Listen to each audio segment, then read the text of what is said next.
नमस्कार, बहुत बहुत स्वागत सभी का ईटी नाउ स्वदेश पे। हमारे सारे दर्शकों को रामनवमी की बहुत बहुत शुभकामनाएं। और सबसे पहले एक खास बात की बात करेंगे। आप देख रहे हैं खरा सौदा और ईटी नाउ स्वदेश लेकर आ रहा है देश का सबसे बड़ा mutual fund show, mutual fund Mahakumbh. इस शो में देश के दिग्गज एक्सपर्ट नामचीन फंड के प्रमुख हिस्सा लेंगे और म्यूचुअल फंड एसआईपी से जुड़े तमाम कंफ्यूजन्स को दूर करेंगे। सुबह 10 बजे से लगातार शाम 4 बजे तक चलने वाले इस महाकुंभ में निवेश के बारे में विस्तार से बातचीत होगी। छोटे छोटे शहरों के लोगों के हर सवालों का जवाब मिलेगा, क्योंकि ये है देश का सबसे बड़ा शो जहां होंगे सबसे बड़े चेहरे, जहां होगी सबसे विशाल कवरेज और जहां दी जाएगी सबसे भरोसेमंद जानकारी। तो याद रखिए, तारीख होगी 28 अक्टूबर सुबह 10 बजे से। और कहां देखना है आपको? ईटी नाउ स्वदेश पर। बहुत बहुत स्वागत आप सभी का। मैं हूं प्रियंका और मेरे साथ इस वक्त दिल्ली से अभिषेक हैं, डिम्पी है हमारे साथ। और बाजार पर इस हफ्ते आपके लिए इंडियन मार्केट्स के लिए क्या स्ट्रैटेजी होनी चाहिए, क्योंकि हमने देखा कि पिछले हफ्ते यूएस मार्केट से वीकनेस की, ग्लोबल मार्केट इस वक्त कमजोर है। बॉन्ड यील्ड 5% के पास जाकर थोड़ी सी नरम हुई है, सिर्फ हल्की सी नीचे आई है।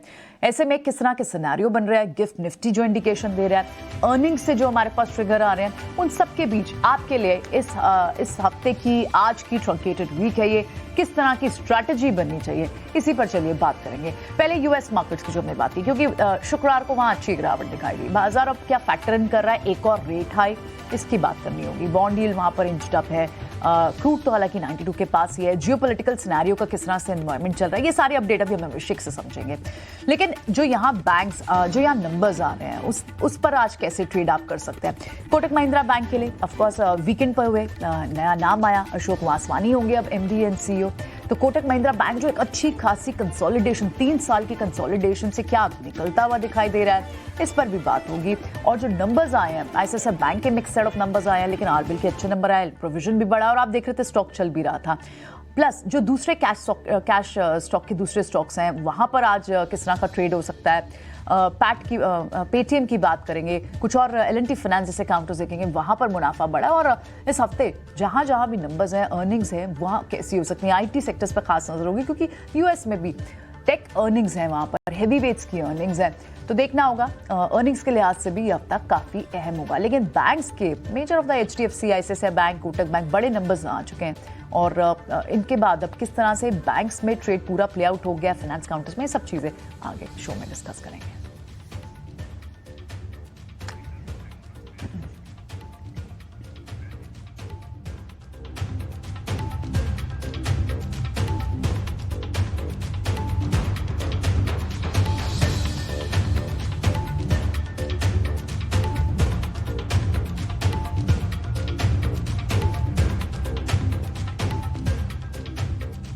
चलिए, ये तो बाजार के लिहाज से कुछ अहम पॉइंट हैं, लेकिन जो इस वक्त पूरा देश मना रहा है, जिस तरह से त्योहारों की धूम है, उसकी भी चर्चा जरूर करते हैं। रामनवमी का आज पावन दिन है। भगवान श्री राम का माना जाता है इस दिन जन्म हुआ था। कल दशहरा होगी, दुर्गा पूजा की धूम होगी। नॉर्थ में तो शेरवाली माता की, देवी के 9 रूप की पूजा होती है।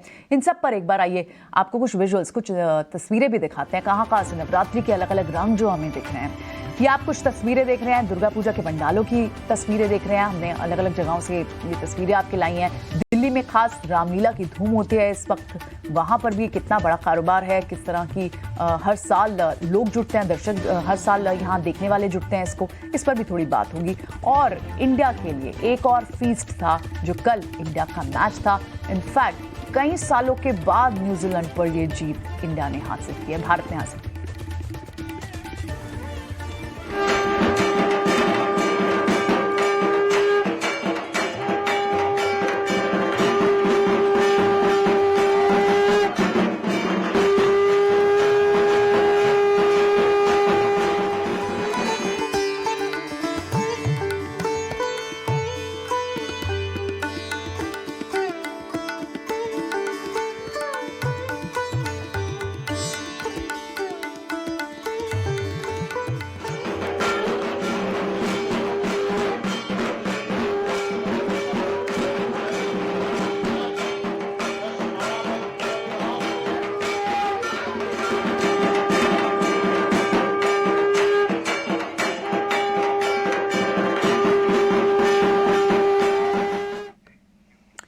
चलिए मेरे साथ मेरे को एंकर्स भी दिल्ली से जुड़ गए हैं। मॉर्निंग अभिषेक, मॉर्निंग डिम्पी। अभिषेक, ये तो अब तो टॉप पोजीशन पर इंडिया आ गया इस जीत के बाद, तो अब सीधा वर्ल्ड कप के लिए उम्मीदें बन गई हैं।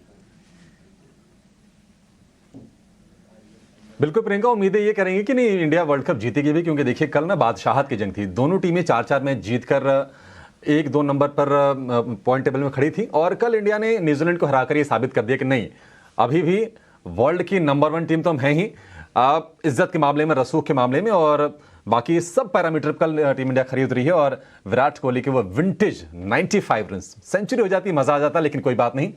लेकिन एक निश्चित तौर पर बढ़िया इनिंग्स। अगर हम रनों की बात करें तो इस वर्ल्ड कप में सबसे ज्यादा रन बनाने वाले खिलाड़ी विराट कोहली बन गए हैं और टीम इंडिया 5 मैच लगातार जीतकर अपनी बादशाहत साबित कर दी है। Mohammed Shami pick of the bowlers, 4 match नहीं खेले थे, कल टीम में इंक्लूड किया गया, प्लेयर ऑफ द मैच बने।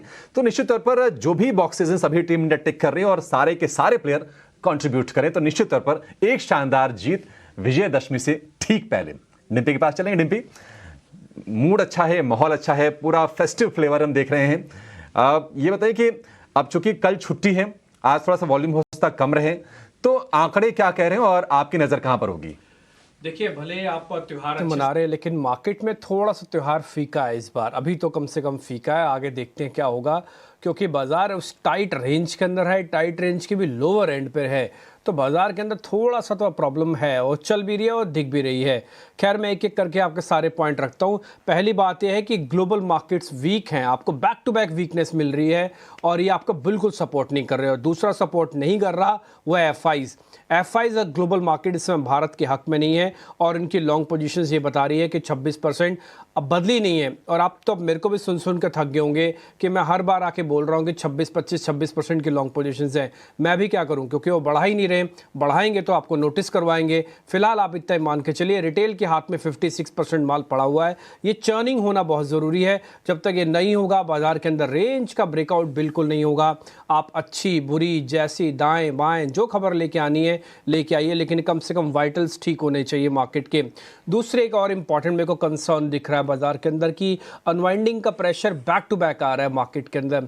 2 दिन में निफ्टी में, बैंक निफ्टी में अनवाइंडिंग का प्रेशर आया है और बैंक निफ्टी में तो कुछ ज़्यादा ही हो रहा है। ये 10% का मूव एक एक दिन के अंदर आ रहा है और कल भी आप देखेंगे लास्ट के सेशन में 10% की गिरावट ओआई के अंदर आते हुए देखिए। अनवाइंडिंग का प्रेशर वहाँ पे बन गया। खैर कोई बात नहीं, फिर भी बैंक निफ्टी थोड़ा वॉलेटाइल रहेगा। Be aware in the bank Nifty. एक और पॉइंट, ऑप्शंस में और एवरेज करने से बिल्कुल बचना चाहिए। एवरेज नहीं करनी चाहिए। काफ़ी सारे लोगों के मन में आ रहा होगा कि हम तो 800 पे फंसे हुए हैं, यहाँ पे आके एवरेज कर ले। बिल्कुल ना कीजिए, क्योंकि यहाँ से सपोर्ट अगर चला गया ना तो आपको एवरेज करने के लिए 300 पॉइंट और नीचे मिलेंगे। इसलिए ऑप्शंस और एवरेज अवॉइड की कैटेगरी में डालिए, वो आपको मज़ा नहीं आएगा उसमें। और तीसरी इंपॉर्टेंट बात कि 850 जब तक आएगा नहीं तब तक मार्केट ठीक होगा नहीं।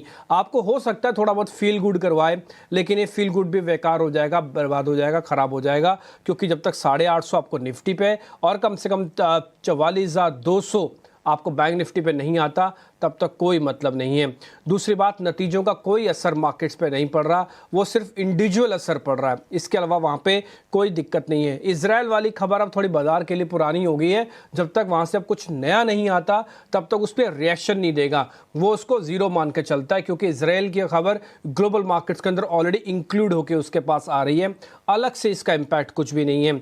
एक और बात, सरकारी कंपनीज पे आप ध्यान रखिए। सरकारी में रेलवेज भी हैं, कुछ IT कंपनीज भी हैं। आप देख रहे होंगे रेलवे काउंटर्स 2 दिन से बैक टू बैक ऊपर चल रहे हैं। तो सरकारी कंपनी को अभी भी मत भूलेगा, ये पूरा हफ्ता गवर्नमेंट रिलेटेड कंपनीज के लिए होगा। एक और बात, ना ही अभी क्रूड से डरना है, ना ही अभी डॉलर इंडेक्स से डरना है। मैंने आपको कई बार ये बात बताई है। और एक और चीज, छोटा हफ्ता होने की वजह से कल फिर से छुट्टी है, आज वॉल्यूम भी कम रहेगा। हल्के हाथ से पोजीशंस लें जितनी आप ले सकते हैं। कोशिश करें आज का 2 घंटा तो पहले सिर्फ चेक ही करें, आपको समझ में आएगा सौदा। पंच करना नहीं आया तो छोड़ देना।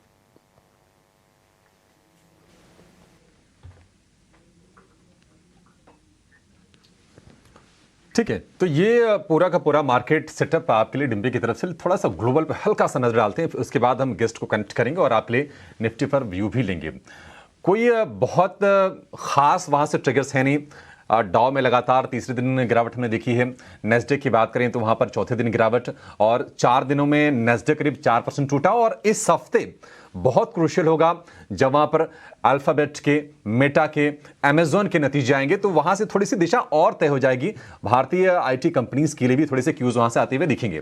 लेकिन वहां पर जिस तरह से यील्ड ऊपर गई हैं, जो कि प्रियंका भी हाईलाइट कर रहे थे और डिम्पी भी हाईलाइट कर रहे थे, उसकी थोड़ी सी चिंताएं हैं बाजार को, अमेरिकी बाजारों को। हालांकि 31 अक्टूबर, 1 नवंबर यूएस फेड की मीटिंग है, 1 नवंबर को पॉलिसी आएगी, वहां पर क्लियर ही हो जाएगा कि आखिर फेड का स्टांस क्या है, रुख क्या है। उसके पहले तक थोड़ा सा इस तरह का अप्रोच हम अमेरिकी बाजारों में देखेंगे। लेकिन निश्चित तौर पर कहीं ना कहीं इजराइल हमास वॉर को भारतीय बाजार या फिर ग्लोबल बाजार उस पर उतना रिएक्शन अब नहीं देंगे। शायद उसको थोड़ा सा डिस्काउंट ये जरूर कर चुके हैं और ये डिम्पी भी कह रहे हैं। हालांकि इजराइल के रक्षा मंत्री ने कहा है कि हमास के खिलाफ जो युद्ध है वो कई महीने चल सकता है। जब तक वो उनका पूरा खात्मा नहीं कर लेते तब तक वो थमेंगे नहीं। इस बीच फ्रांस के राष्ट्रपति इमैनुअल मैक्रों कल इजराइल के दौरे पर जाएंगे, तो थोड़ा सा ग्लोबल लीडर्स के बीच बातचीत चल रही है, लेकिन वहां अभी किसी भी सीज फायर, युद्ध विराम के संकेत निकल के नहीं आ रहे हैं। Priyanka, over to you. ठीक है, चलिए, बिल्कुल। तो ये तो बात हुई ग्लोबल मार्केट्स की, लेकिन अब पहले एफएनओ का भी हाल समझ लेते हैं। डिम्पी बताएंगे हमें एफएनओ की बड़ी हाइलाइट्स, इंडेक्स पर भी और 2 स्टॉक्स भी। डिम्पी। देखिए प्रियंका, कुछ खास बताने के लिए है नहीं, ऑलरेडी मैंने जो लेवल्स से आपके सामने शेयर कर दिए, लेकिन मैं फिर भी एफएनओ के 2-4 पॉइंट आपको मैं नोटिस कराता हूँ। पहला, रोल ओवर इस समय करीब 25% के आसपास का है। ये हफ्ता डेरिवेटिव एक्सपायरी का है और अगर आप बैंक निफ्टी में देखेंगे करीब 26-27% का रोल ओवर है। आज का दिन सिर्फ कामकाज होगा, उसका कल फिर से छुट्टी है, फिर 2 दिन का सेशन हमारे पास होगा। तो आई होप कि रोल ओवर थोड़ा बढ़ेगा। ये रोल पॉजिटिव बढ़ता है, नेगेटिव बढ़ता है, बहुत हद तक डिपेंड करेगा। अगर ये पॉजिटिव बढ़ा, पक्के से अपने सपोर्ट को बचाएंगे और 650 तक आएंगे, और अगर ये नेगेटिव रोल ओवर बढ़ा तो आप पक्के से 19,500 को तोड़ेंगे। तो इस समय पूरी जो की फंसी हुई है ना, वो रोल ओवर के नंबर पे आके फंसी हुई है कि रोल ओवर के नंबर कैसे आते हैं। अगर ठीक आए, पॉजिटिव आए, तो जैसे मैंने कहा कि थोड़ा बहुत पुलबैक आप जरूर देखेंगे। खैर, एनी हाउ, मैं रोल ओवर से थोड़ा निकल के वापस निफ्टी पे आता हूँ। निफ्टी पे अनवाइंडिंग का प्रेशर है, ये दिक्कत की बात है, थोड़ा सा कम होना चाहिए। ओपन इंटरेस्ट भी थोड़ा कम हुआ है पहले के मुकाबले, यानी कि थोड़ा पार्टिसिपेशन आना चाहिए। एक और चीज़, इसमें ना डिस्काउंट चल रहा है, 20 पॉइंट का हो चुका है। थोड़ा डिस्काउंट भी खत्म हो जाएगा तब भी काम बन जाएगा। फिलहाल आप क्रिटिकली लेवल जो वॉच करने हैं, आज 500 को, यानी कि 480 तक ये लेवल, और फिर 300 तक भी आपका निफ्टी फिसल सकता है। बैंक निफ्टी पे आ जाता हूँ, वहाँ पे भी अनवाइंडिंग का प्रेशर है। 43,500 गया तो दिक्कत बढ़ जाएगी। जब तक 44,000 वापस लाओगे नहीं, फील गुड आएगा नहीं। इस बीच अगर आप वॉल्यूम कम रखना चाहते हैं, कम रखिए, क्योंकि इसके अंदर भी जो बिल्डअप है आप देख पा रहे हैं, 10-10, 20-20, 15-15% का एक दिन में देखने को मिल रहा है। ये सपोर्ट और रेजिस्टेंस हमने आपके लिए नोटिस करा दिए। 43,500 वेरी इमीडिएट और 44 वेरी इमीडिएट स्टॉप लॉस और रेजिस्टेंस के तौर पर रहेगा। रही बात, आपने 2 शेयर्स के बारे में और जिक्र किया, मैं उन दोनों शेयर्स को बताता हूँ। पहला एक शेयर है वोकार्ड। ये शेयर मैं सिर्फ आज के लिए नहीं दे रहा, ये शेयर मैं आपको अगले साल यानी कि 31 दिसंबर तक की एक्सपायरी पॉइंट व्यू से दे रहा हूँ। आप इस शेयर को देख रहे होंगे, पूरी डाउनवर्ड स्लोपिंग है, लेकिन क्या फैंटेस्टिक सपोर्ट इसका बना हुआ है, और एक कई सालों से सपोर्ट बनाने की, महीनों से इनफैक्ट मैं बोलूँगा कि कोशिश कर रहा है। और अब इसका सपोर्ट का आप जो बिल्कुल लास्ट में देख पा रहे हैं, वो ब्रेकआउट होने के कगार पर आ गया है। ये पार्टिसिपेट नहीं कर रहा, तेज़ी मंदी में अच्छा खासा कंसोलिडेशन इसमें बना है। वो खाट पे जरूर ध्यान रखिएगा। मैं फिर से बता दूं, ये एक दिन का सौदा नहीं है, इसको अगर आप महीने भर रख लेंगे तो आप ये कहेंगे कि हाँ, कोई बेहतरीन शेयर हमको 18 ऑफ स्वदेश के प्लेटफॉर्म से हमको मिला था, जिसने हमको 3 महीने के बहुत अच्छा रिटर्न बना के दिया। कम वॉल्यूम के साथ काम करना, ज़रूर लेके रखना, ये शेयर आपको अच्छा पैसा बना के देने की कैपेसिटी रखता है। दूसरी बात, ABFRL, मैं एक शेयर अपना रिपीट कर रहा हूँ, ये कल हमने बताया था यानी कि लास्ट ट्रेडिंग सेशन में, उसको मैं रिपीट इसलिए करके आ रहा हूँ क्योंकि नए शेयर्स के साथ एक्सपेरिमेंट करने का मौका भी नहीं है, दस्तूर भी नहीं है, सामने डेरिवेटिव एक्सपायरी भी खड़ी है, इसलिए इसके कंसोलिडेशन पे अभी भी आप दम रख सकते हैं। ये हो सकता है एक्सपायरी तक थोड़ा और मूव दे जाए, और अगर आपको रोल ओवर भी करना है तो आप करके लेके जा सकते हैं। ABFRL और वोकार्ड, ये 2 शेयर आज हमारी तरफ से हैं। मेहमान हमारे साथ जुड़ गए, प्रियंका उनको कनेक्ट कर रही है। चलिए ठीक है, AB आदित्य बिरला फैशन और वोकार्ड, इन पर नजर जरूर रखें। लेकिन अब हमारे एक्सपर्ट स्ट्रैटेजी क्या दे रहे हैं, प्रशांत सावंत, मितेश पंचाल और सोनी पटनायक हमारे साथ हैं। Good morning to all of you. Ramnavami की आप सभी को बहुत बहुत शुभकामनाएं। प्रशांत, चलिए आपसे आज शुरुआत करते हैं। क्विकली इंडेक्स पर व्यू बताएं, लॉन्ग अनवाइंडिंग जैसे भी डिम्पी बता रहे थे, तो इंडेक्स पर ट्रेड करना कैसे है, और आपकी आज की ट्रेड स्ट्रैटेजी भी बताएं। जी, Priyanka, Dimpy, Abhishek and all the panelist, good morning to all the viewers. तो यहाँ पे क्लियर कट जो इंडाइसेस है वो सेल और रैली के टेक्सचर में बिल्कुल भी बेस फॉर्मेशन हो रही ना। इसकी वजह क्या है? इसकी वजह है कि जब भी हम ऊपरी लेवल पे जा रहे हैं, स्ट्रॉन्ग सेलिंग आ रही है, तो क्लियर कट दिख रहा है कि मार्केट सस्टेन नहीं कर पा रहा है, और अगर कर जाए तो नेक्स्ट डे हम गैप डाउन ओपन हो रहे हैं। इसका क्लियर मतलब है कि जो टेक्सचर है वो चेंज हो चुका है। अब हमें क्या करना चाहिए, दो लेवल्स अगर हम देखें, निफ्टी के फ्यूचर्स करीबन 19,520 पे क्लोज हुए थे, तो अगर 19,450 ब्रेक हो जाए तो मैं एक शॉर्ट ट्रेड रेकमेंड करूंगा। मेरा स्टॉप लॉस होगा उस केस में 19,550, और जो टारगेट मेरा होगा वो 19,200 से लेके 250 का होगा। ये एक अहम सपोर्ट है मार्केट के लिए, मेक और ब्रेक लेवल है। अगर हम ये ब्रेक कर जाते हैं 19,200 को, तो शायद जो प्रीवियस हाई था 18,900 से लेके 19,000, इस जोन तक हम विजिट कर सकते हैं, ये मेरी राय है।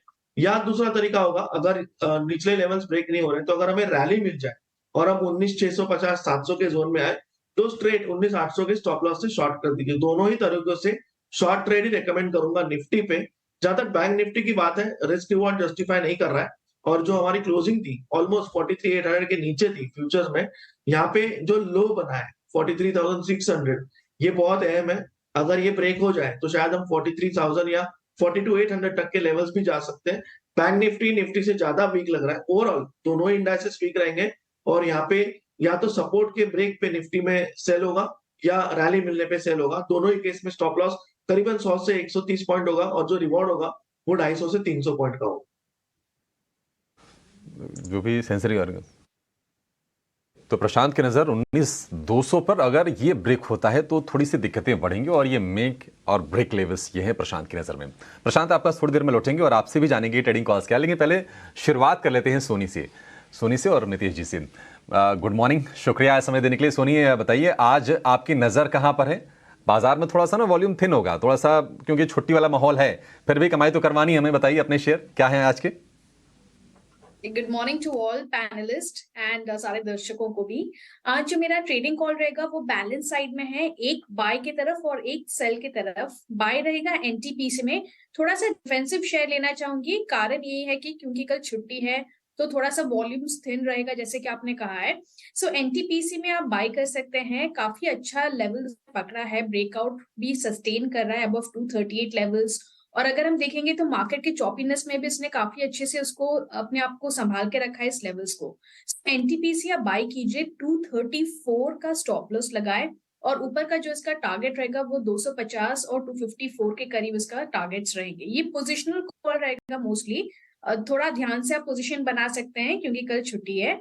और दूसरा जो मेरा सेल रहेगा वो आरती इंडस्ट्रीज में रहेगा। आरती इंडस्ट्रीज में हमने अगर वीकली पोजीशन में देखा है तो लॉन्ग अनवाइंडिंग होते हुए देखा है वीकली बेसिस पे। फ्राइडे को शॉर्ट्स बन रहे थे बट वो जाते जाते लॉन्ग अनवाइंडिंग में कवर हो गए, यानी कि लॉन्ग पोजीशन उसमें क्लोज हो गए हैं।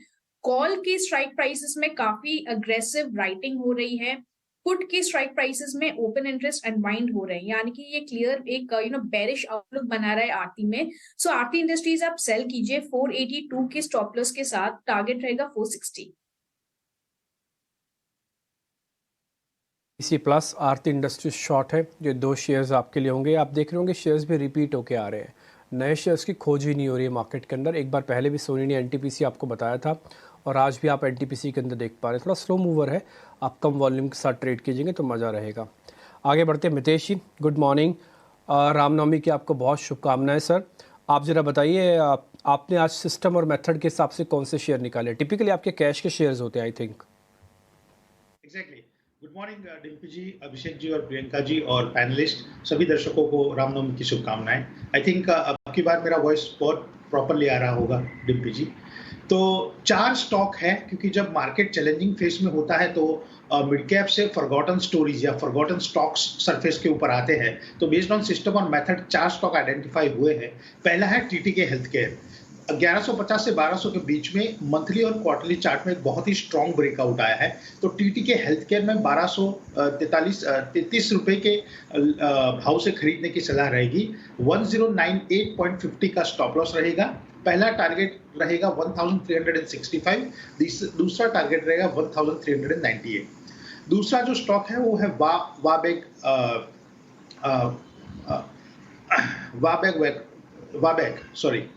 उसका कोड है वाटेक। तो वहां पे 420 से 450 के अराउंड एक स्ट्रॉन्ग कंफर्मेशन दिया है सिस्टम और मेथड के हिसाब से। जो 425 रुपये 50 पैसे के स्टॉप लॉस से वाटेक वाबाक को लेना है। यहाँ पे टारगेट रहेगा 555 का, दूसरा टारगेट 575 का। बहुत ही लंबी अवधि के बाद एक टेक्सटाइल स्टॉक सरफेस के ऊपर आया जिसका नाम है अंबिका कॉटन मिल। तो यहाँ पे 1550 रुपये के ऊपर कंफर्मेशन मिला है मंथली और डेली चार्ट के हिसाब से।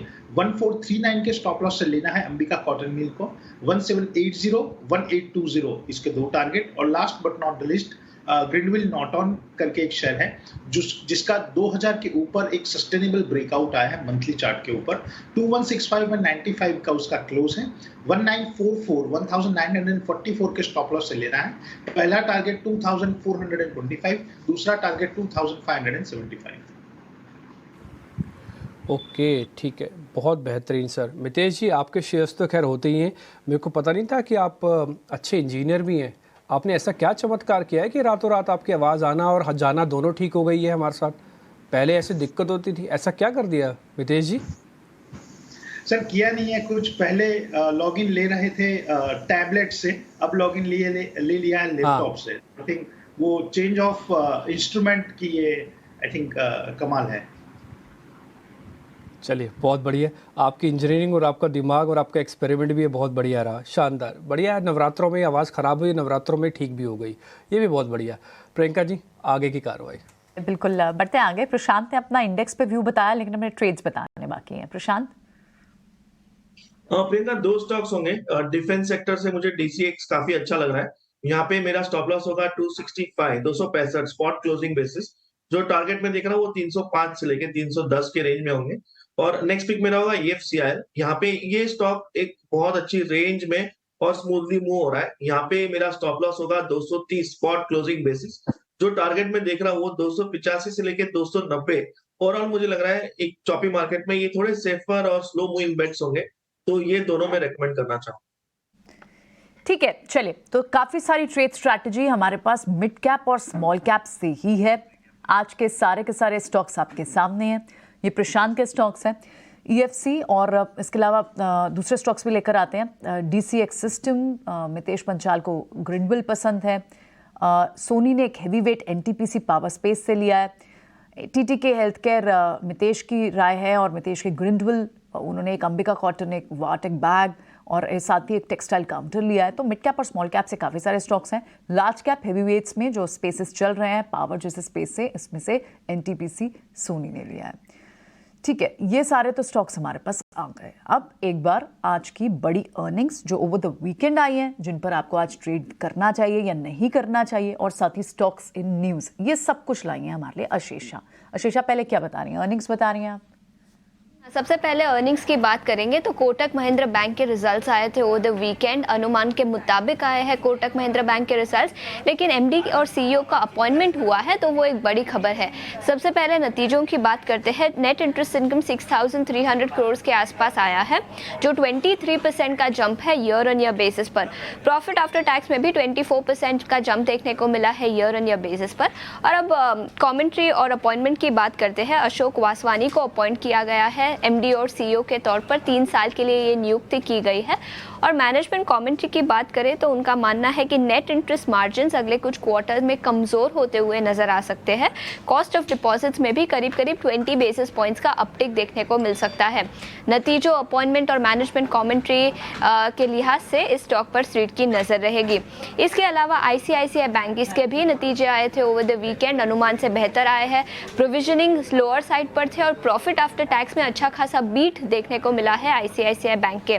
लोन ग्रोथ और डिपॉजिट ग्रोथ भी काफ़ी स्ट्रॉन्ग था। नेट इंटरेस्ट इनकम में 24% का जंप देखने को मिला ईयर ऑन ईयर बेसिस पर, और प्रॉफिट आफ्टर टैक्स में भी करीब 36% का जंप देखने को मिला ईयर ऑन ईयर बेसिस पर।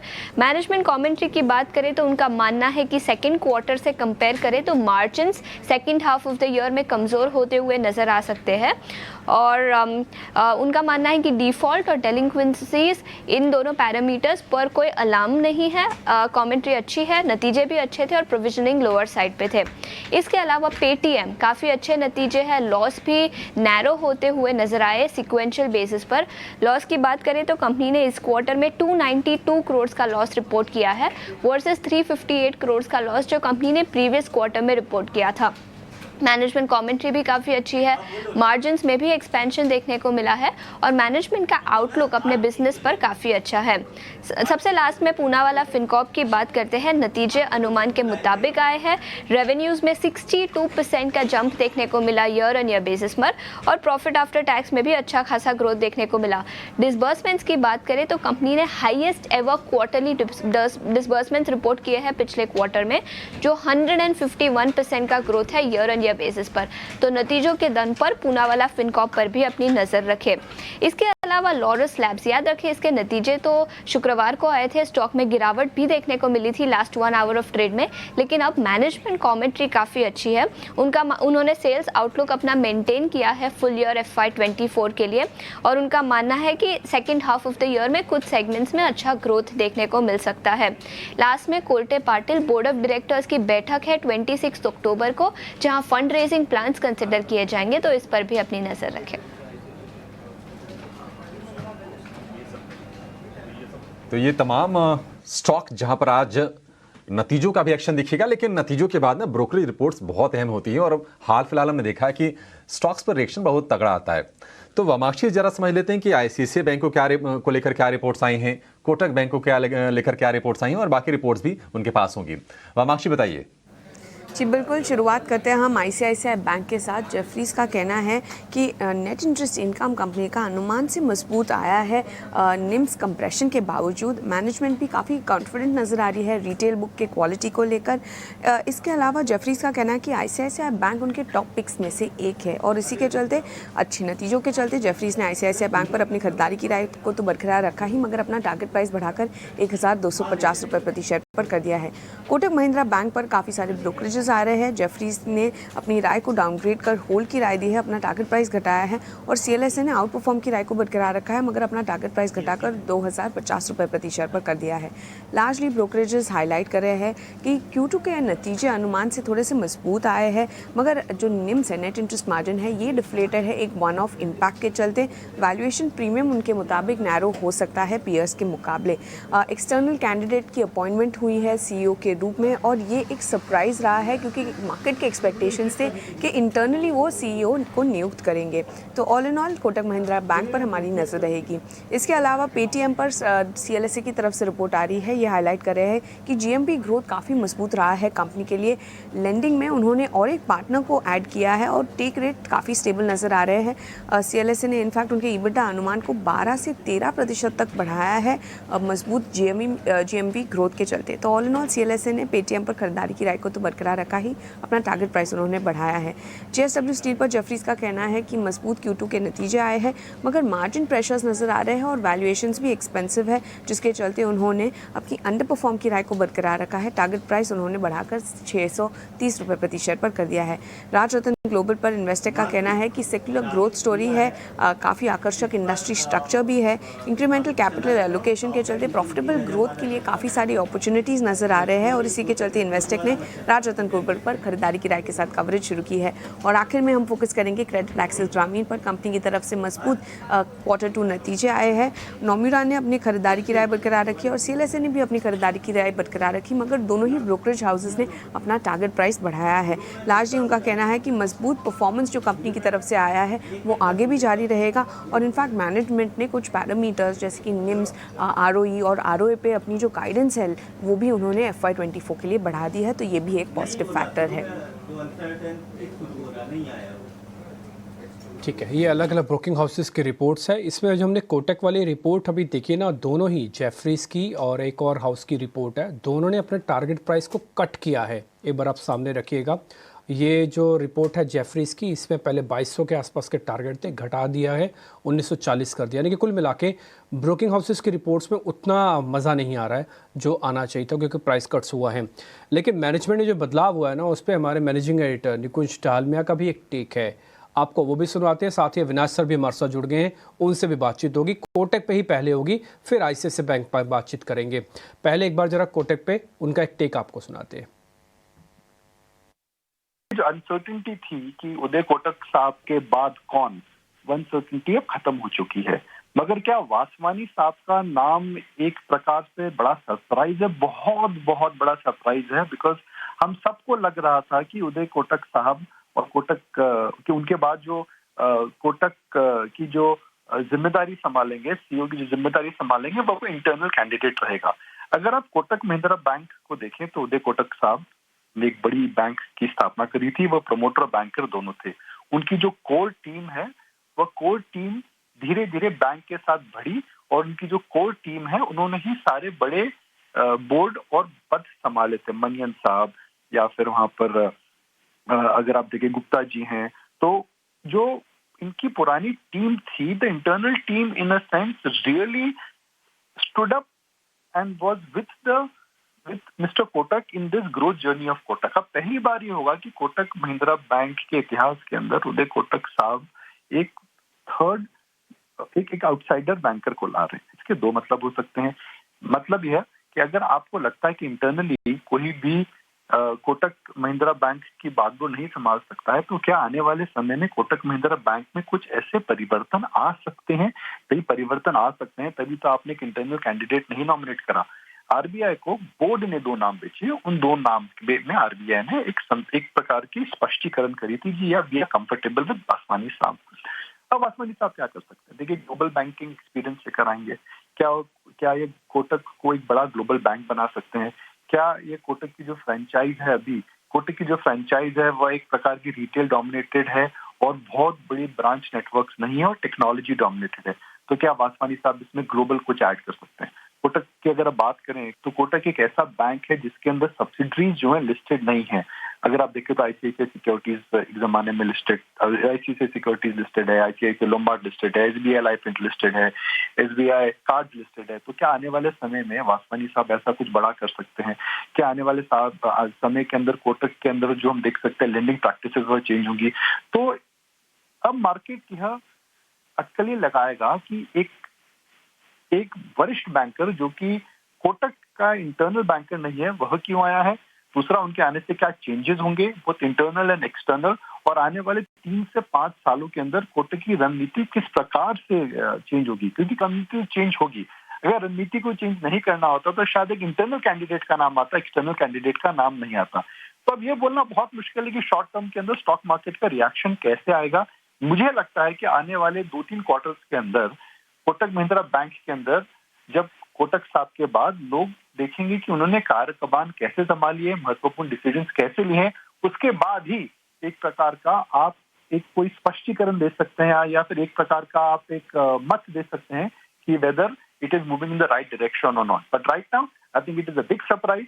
Everybody thought that an internal candidate would be taking over from Mr. Kotak, but this time it's an external candidate which nobody was expecting.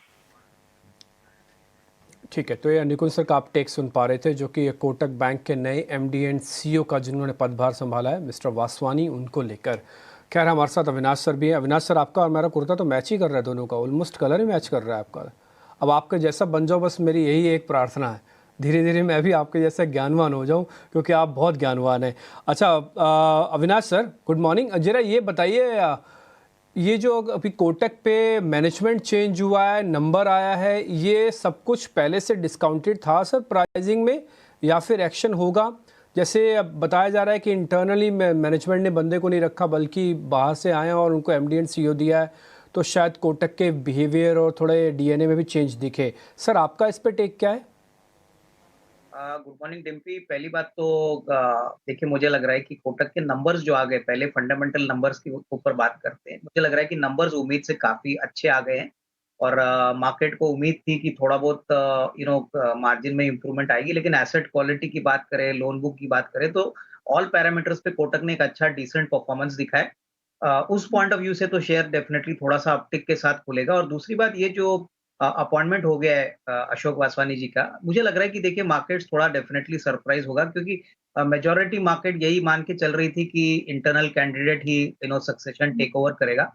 ऐसा नहीं हो गया है, लेकिन फिर भी मैं मानता हूं कि कम से कम 1-2 क्वार्टर के बाद जब इनकी मैनेजमेंट स्टाइल, इनकी मैनेजमेंट कमेंट्री दिखेगी, मार्केट्स डेफिनेटली इनको ऑब्वियसली एक अच्छी रेटिंग से रिवॉर्ड करेगा, बट ये थोड़ा समय लगेगा।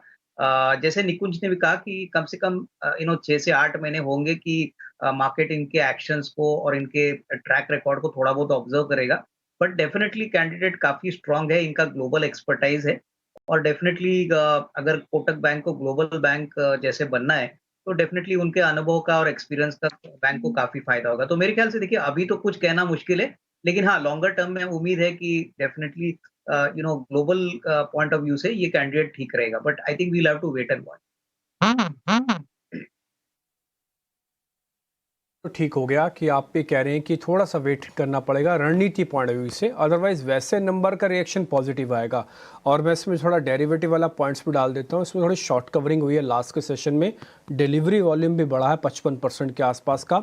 तो लगता नहीं कि कोटक जल्दी जल्दी सरेंडर करेगा, बल्कि हो सकता है थोड़ा और मोमेंटम दिखाए। और जिस मैनेजमेंट चेंज की ज़रूरत थी ना इसको ट्रिगर करने के लिए, वो भी आ गई है। थोड़ा समय लग सकता है बट वो ट्रिगर ज़रूर करेगा। अविनाश सर, एक चीज़ आपसे और पता करनी है, ये आईसीआईसीआई बैंक के नंबर्स पे भी आपका टेक चाहिए। हमें नंबर कुछ ज़्यादा ख़राब दिखे नहीं।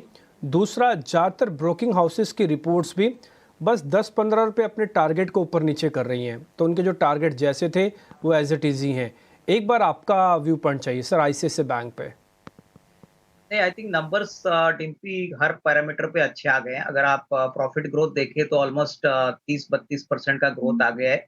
नेट इंटरेस्ट इनकम भी 24%, 24% से बढ़ा है। जो सबसे थोड़ा सा नेगेटिव जो इशू है वो नेट इंटरेस्ट मार्जिन को लेके थोड़ा सा दबाव नेट इंटरेस्ट मार्जिन में दिख रहा है। और आगे आने वाले दिनों में जिस प्रकार से अभी डिपॉजिट रेट्स बढ़ रहे हैं, अनुमान है कि देखिए नेट इंटरेस्ट मार्जिन पे थोड़ा बहुत प्रेशर आ सकता है। तो यही कारण है कि शायद मार्केट में थोड़ा सा कॉशन है। बट मुझे लग रहा है कि जिस प्रकार का इनका बिजनेस मॉडल है, जिस प्रकार के इनके सब्सिडरीज के बिजनेसेस है, इनके लिए मुझे लग रहा है कि आने वाले 1-2 क्वार्टर्स भी काफी स्ट्रांग रहेंगे।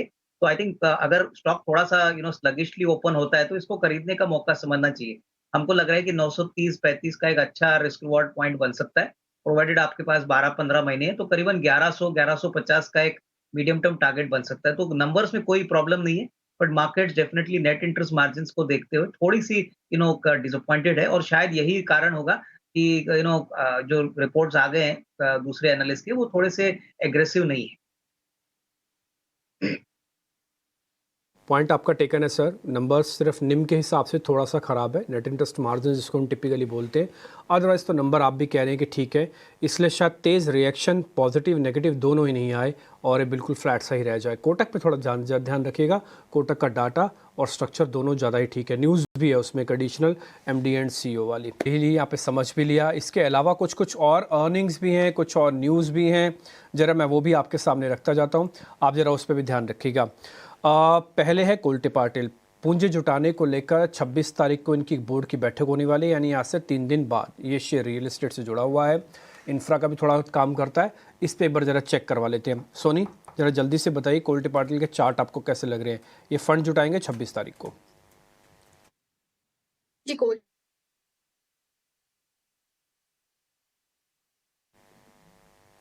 सोनी, आपसे है सवाल? ओह ठीक है, सोनी से बात ही नहीं हो पाएगी, एकदम से टेक्निकल कनेक्शन हो गया ख़राब। मितेश जी, आपकी आवाज़ और आपकी तस्वीर बिल्कुल साफ आ रही है, आप ही बताइए कोल्टे पाटिल। देखिए सॉरी, कोल्टे पाटिल के अंदर अगर आप वीकली चार्ट देखो तो लास्ट 2 वीक से 520 से लेके 515 के बीच में एक स्ट्रॉन्ग रेजिस्टेंस है और हार्ट बॉटम फॉर्मेशन के बाद लास्ट वीक में एक पॉज आया है। तो मेरे हिसाब से अभी गोइंग फॉरवर्ड थोड़ी नरमी रहेगी स्टॉक में। स्टॉक को लिया जा सकता है only if the stock close above 520, क्योंकि आप अगर उसका मंथली चार्ट देखो डिम्पी जी, तो बहुत ही स्ट्रॉन्ग रफ्तार से स्टॉक बढ़ा है। तो मेरे हिसाब से यहाँ पे थोड़ा पॉज आएगा, कंसोलिडेशन होगा। 520 के ऊपर अगर डेली चार्ट के ऊपर बंद आता है, उसके बाद ही उसमें खरीदारी करना सही रहेगा। अदरवाइज स्टॉक जो है वो करंट जो स्टेटस है उसमें 450 to 440 तक आ सकता है। So advisable to avoid the stock at present level.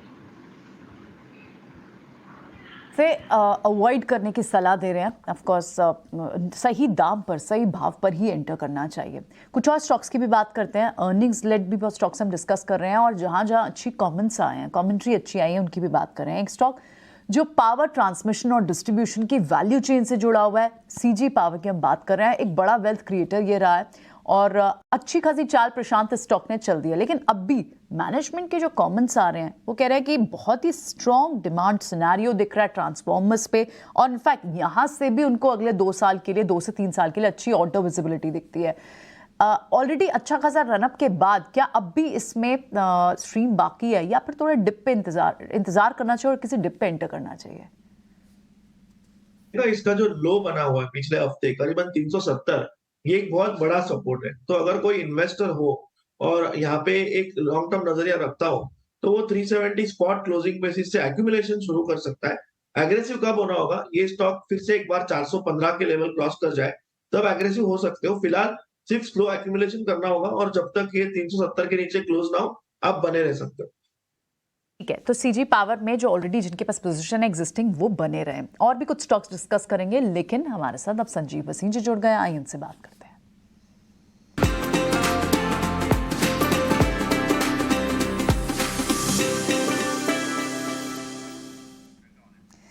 Wasim ji good morning.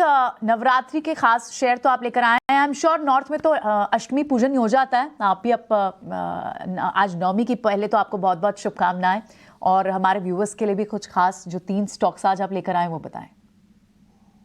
Good morning Priyanka, आपको भी और सबको हैप्पी अष्टमी। नवमी आज हो गई, कल दुशहरा है और दुशहरा सब कष्टों का अंत करता है और रावण को आपको पता ही है राम जी की जीत होती है और अब आपके शेयर बाजार को कोई रोकने वाला नहीं है। तो यहाँ से आप तैयारी कर लीजिए, अगले हफ्ते या इस हफ्ते के जो वॉलेटिलिटी है वो सब आ गई है, सब कुछ आ गया है। अब तेजी का है। नंबर देखिए बैंकों के, और दूसरी बात माहौल देखिए क्या स्पेंडिंग है क्या आपको। तो मेरे को लगता है ये जो भी वॉलेटिलिटी थी वो मोस्टली प्राइस्ड इन है। 2-3 दिन और आपको एक्सपायरी एंड सो ऑन है, लेकिन रिजल्ट्स आर अ बीट और मैं रिजल्ट्स पे जाऊंगा। साथ में domestic flows are very very strong और कोई अब लेट अप नहीं देगा। So I am very optimistic, market is headed higher और ये नवंबर फर्स्ट वीक नहीं तो सेकेंड वीक में आपको वापस 20,000-20,200 के दर्शन हो जाएंगे। आज आप देखिए बैंक्स के numbers from ICICI to Kotak to RBL to Yes Bank and I think the numbers forward are also very strong. तो आज का मेरा पहला पिक है, आप कहें तो मैं शुरू करूं। कुल बताएं जी, बताएं वसीम जी। तो देवयानी इंटरनेशनल मैंने पहले भी कहा था 195 वाला 190 वाला 230 हो गया। See Devyani is the holding brand of Pizza Hut, Kentucky Fried Chicken and Costa Coffee and जो अब आने वाला है Popeyes which is going to be in the next 3 months। But आपको शायद पता नहीं कि Costa Coffee is actually biting into market share from even Starbucks. And आपको पता है Kentucky is not only fried chicken, it is also catering to veg meal. Millennial spending, साथ में घरों में जो जिस तरह का माहौल है, Zomato is hitting new highs because primarily out of these outlets. तो मुझे लगता है Devyani is a quality stock to own. मुझे इसका भाव 300 कम से कम दिखता है। That would be my top, one of my top picks in the Navratri और इसमें आपको हर हाल में पैसे बनेंगे। शुरू करते हैं और ठीक है देवयानी इंटरनेशनल तो हो ही गया आज सर से। बसीन साहब आपके जो पीछे जो ग्लास में को दिख रहा है उस पर श्री चक्र लगे हुए हैं, वही है ना सर? मैं ठीक देख पा रहा हूँ? बिल्कुल बिल्कुल, आईएफएल की ये सिंबल है सर, श्री चक्र के सब कुछ हो, धन समृद्धि और आपको पता है वैभव और आपके लिए ज्ञान।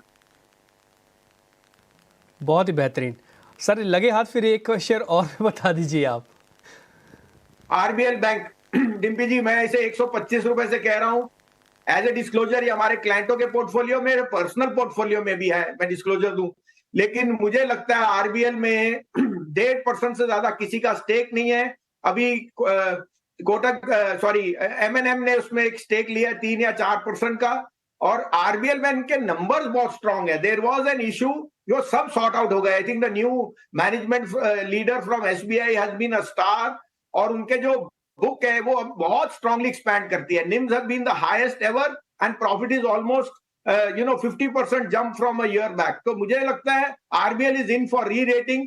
350 से 350 का टारगेट मुझे दिखता है इन द नेक्स्ट 1 year। 300 से 350। वसीम साहब नमस्कार, अभिषेक बोल रहा हूं। 2 शेयर तो आपके हो गए, एक फूड वाला हो गया, एक फाइनेंस वाला हो गया। तीसरा शेयर कौन सा है आज का? अभिषेक, तीसरा वाला सबको नापसंद होएगा लेकिन मेरे को पसंद है, और मैं ये भी डिस्क्लोजर दे दूं, ये भी हम अपने क्लाइंटों को दिलाए हैं और मेरे पर्सनल पोर्टफोलियो में भी है, वो है आइडिया। देखिए सारी अनहोनी हो गई, और सारा अब नेगेटिव न्यूज है ये वो, लेकिन 5G में पेनिट्रेशन, 2 AGR की रिकैलकुलेशन, 3 ARPUs का राइज और 4 loss of numbers is now decreasing. I think Voda idea is now set to raise capital, और मुझे कोई दो राय नहीं, a stock which is hitting closer to new highs when the index is doing nothing, that is signaling something big is coming in Voda। मैं सबको सलाह दूंगा थोड़ा सा पैसा डालिए, बहुत ज्यादा नहीं, क्योंकि इसमें रिस्क रिवॉर्ड, लेकिन इसको दुगना होने में कोई मुझे आशंका नहीं है। और मैं यहाँ कैटेगोरिकली कह सकता हूं कि there is something big brewing in Voda Idea Voda, और मुझे कोई दो राय नहीं, 22 रुपए का टारगेट आपको इसमें एक अगली दिवाली तक दिख जाएगा। लेकिन फिर से मैं बोलता हूं, थोड़ा सा पैसा डालिए, मुझे पता है फंडामेंटल चेंज है because of rising ARPU, loss of market share following, AGR recalculation, but आपको ये दिखने में थोड़ा टाइम लगेगा। तो I think Voda idea is my star for a doubler by the next Diwali, next Dussehra. Done. तो ये तो सर आपके वो शेयर्स हो गए हैं जहां पर आपका कन्विक्शन बहुत ही हाई है और ट्रेडर्स इन्वेस्टर्स दोनों को रखना चाहिए। लेकिन सर आज रामनवमी का पवित्र पर्व भी है, आप मेरे को आज वाले शेयर्स बताइए जहां पर आज आप फोकस ज़्यादा करने वाले हैं। आज का ही ट्रेडिंग है, कल छुट्टी है फिर से, तो थोड़ा आज वाले फ्लेवर और बता दीजिए संजीव सर। तो डिम्पी देखो, आज तो मार्केट वॉलेटाइल रहेगी फॉर व्हाटएवर क्यूज, लेकिन मैं फिर बोलता हूँ 27 तारीख को रिलायंस के रिजल्ट्स हैं, ये 2290-2300 में इसमें लेने का है। Bad news is all in the price. Oil to chemical में इन्वेंट्री की वजह से सबसे बढ़िया नंबर आएंगे, रिटेल में बहुत बढ़िया ग्रोथ आएगी। साथ में आपको बताऊं तो इसके जो जियो के नंबर्स हैं that will be very very strong. तो मेरे को लगता है Reliance is perfectly poised now to outperform. 27 को रिजल्ट है, उसमें ये ना हो कि कोई और चीज भी आ जाए on the demerger of the retail or something, and I am very very positive. So Reliance would be my top pick। दूसरा, as a disclosure again, Paytm भी हमारी अच्छी पोर्टफोलियो में काफी अच्छी क्वांटिटी में है और पेटीएम पे हम बहुत बुलिश है।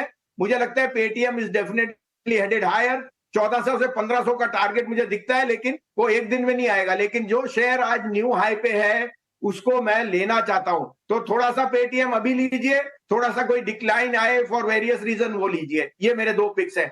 एक डिस्क्लोजर दे दूं, मैंने फ्राइडे को भी आपको शायद कहा था आईजीएल, मैंने उस पर काफी निरीक्षण किया है। आईजीएल का जो सम ऑफ पार्ट्स में बात है उसमें अभी तो बहुत टाइम लगेगा। ये बात ईवी में सेकंड पॉलिसी वगैरह में टाइम लगेगा। Secondly, we don't have enough EV charging station. Third, government has already given the approval that IGL will also be catering to EV charging। 11% of cab aggregators will fall in that way, क्योंकि 20 and above में आ जाता है। सम of parts में 400 रुपए के भाव में आप सिर्फ पैसा बना सकते हैं आईजीएल में, और इस कारण से ये जो सेल ऑफ है बिकॉज ऑफ अनहोनी rumour mongering, this is a time to buy. ये एक कांस्टेंट कंपाउंडर है और इनके बिना आप एग्जिस्टेंस नहीं है। आपने दिल्ली का नेटवर्क देख रखा है और मुझे लगता है अब उनको जो वेस्टर्न यूपी और हरियाणा में और आउटलेट्स मिल रहे हैं पीएनजीआरबी में, they will make up. But 2030 तो डिम्पी जी बहुत दूर है। अभी तो 1 तारीख को numbers will be the best in the last 16 quarters of IGL. बसीन साहब बहुत शुक्रिया आपका। तो बसीन साहब का आईजीएल पर भी कन्विक्शन बरकरार है और कहते हैं कि आपदा में अवसर, वो अवसर आपको आईजीएल दे रहा है। भारी गिरावट हमने देखी शुक्रवार को शेयर में, और अब ये सही लेवल पर भी है, तो रिस्क रिवॉर्ड रेशियो भसीन साहब के मुताबिक और ज़्यादा आकर्षक आपके लिए इस शेयर में हो गया है। चलिए इस चर्चा को आगे बढ़ाएंगे और अब लेकर आएंगे खास सेगमेंट मुनाफे का फंडा।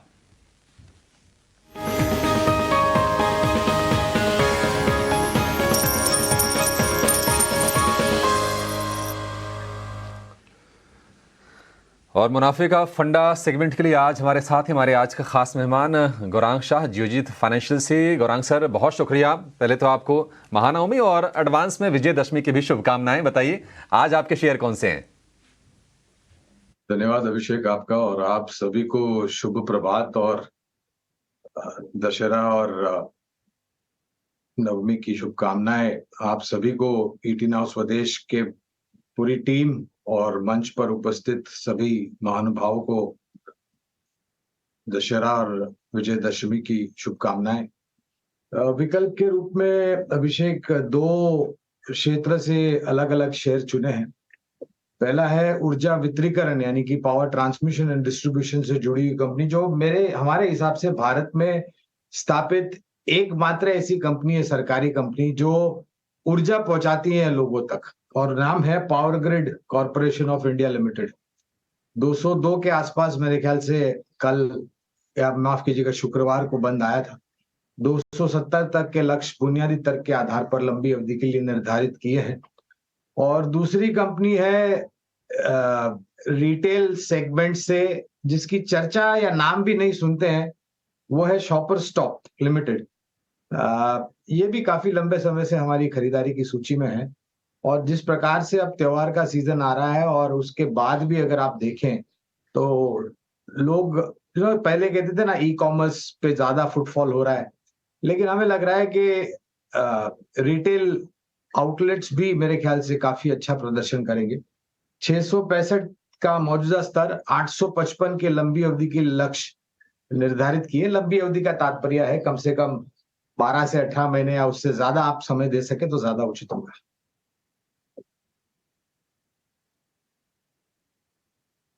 तो 2 शेयर पावर ग्रिड, ठीक है, 2 शेयर पावर ग्रिड। एक हमने देखा था कि बोनस इश्यू आया था, उसके बावजूद फिर से शेयर में थोड़ी सी रौनक दिख रही है, और ये रडार पर है गौरांग सर के। और दूसरा शॉपर स्टॉप। बढ़िया गौरांग सर, बहुत शुक्रिया आपका समय देने के लिए और ये 2 बेहतरीन शेयर हमारे दर्शकों को बताने के लिए। चलिए फटाफट कुछ और शेयरों को लेकर अपने एक्सपर्ट्स का व्यू लेंगे। अविनाश सर, यथार्थ हॉस्पिटल को लेकर खबर आई थी, हालांकि हाल फिलहाल की ही लिस्टेड ये कंपनी है, हॉस्पिटल है, लेकिन आयकर के छापे पड़ रहे हैं इनके दिल्ली और नोएडा के प्रेमाइसेस पर। हालांकि कंपनी ने उसको एक्नॉलेज किया और बोला है कि ऐसी कोई गड़बड़ी मिली नहीं है अभी तक इसमें। 19 अक्टूबर के कई जगहों पर छापेमारी हुई थी। यथार्थ हॉस्पिटल 7-7.5% के आसपास की गिरावट हमने शेयर में देखी शुक्रवार को। आज बताइए कि इसमें क्या लोअर लेवल पर मौके खोजने चाहिए या फिर इससे दूर रहना चाहिए? देखिए, मुझे लग रहा है कि अगर आपका नजरिया slightly medium to long term है तो यथार्थ हॉस्पिटल में बहुत अच्छे नंबर्स रिपोर्ट किए थे, प्लस काफी वेल एस्टेब्लिश्ड नेटवर्क है इनका। मेरे ख्याल से देखिए, आईटी रेट जब भी होते हैं तभी स्टॉक में आपको एक नेगेटिव ट्रेंड जरूर देखने को मिलता है, लेकिन जब मेरे ख्याल से पूरी तरह से क्लेरिफिकेशन आता है तभी वापस मार्केट अर्निंग्स पे फोकस करती है। मेरे ख्याल से इनके Q2 के नतीजे आता है तो मेरे ख्याल से मार्केट्स ये रिपोर्ट्स को नजरअंदाज करेगा। तो डेफिनेटली मुझे भी लग रहा है कि गिरावट में इनको थोड़ा सा अगर कोई थोड़ा हाई रिस्क इन्वेस्टर है तो उसको खरीदना चाहिए, क्योंकि ऐसे ही मौके होते हैं जब आपको अच्छी कंपनीज अच्छे वैल्यूएशंस पे मिलते हैं।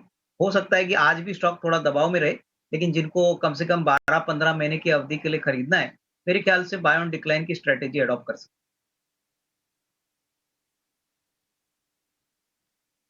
खरीदारी की रणनीति यथार्थ हॉस्पिटल ने, ठीक है, बढ़िया है। लॉरस लैब, इस पर ब्रोकरेज की रिपोर्ट्स भी आई थी नतीजों के बाद, और इस पर जो रिपोर्ट्स आई हैं आपके सामने लेकर आएंगे। जेफरीज की रिपोर्ट है, टारगेट को 260 रुपए कर दिया, 250 रुपए से बढ़ाकर। हालांकि नतीजे थोड़े से कमजोर साइड पर ही आए थे, रेवेन्यू ग्रोथ थोड़ी सी कमजोर है और अंडर परफॉर्म की रेटिंग कायम है। सोनी लॉरस लैब्स, हाल फिलहाल हमने इसमें कोई बहुत एक्शन देखा नहीं है, एक रेंज में ही ये शेयर रहा है, क्या सलाह होगी आपकी? अभी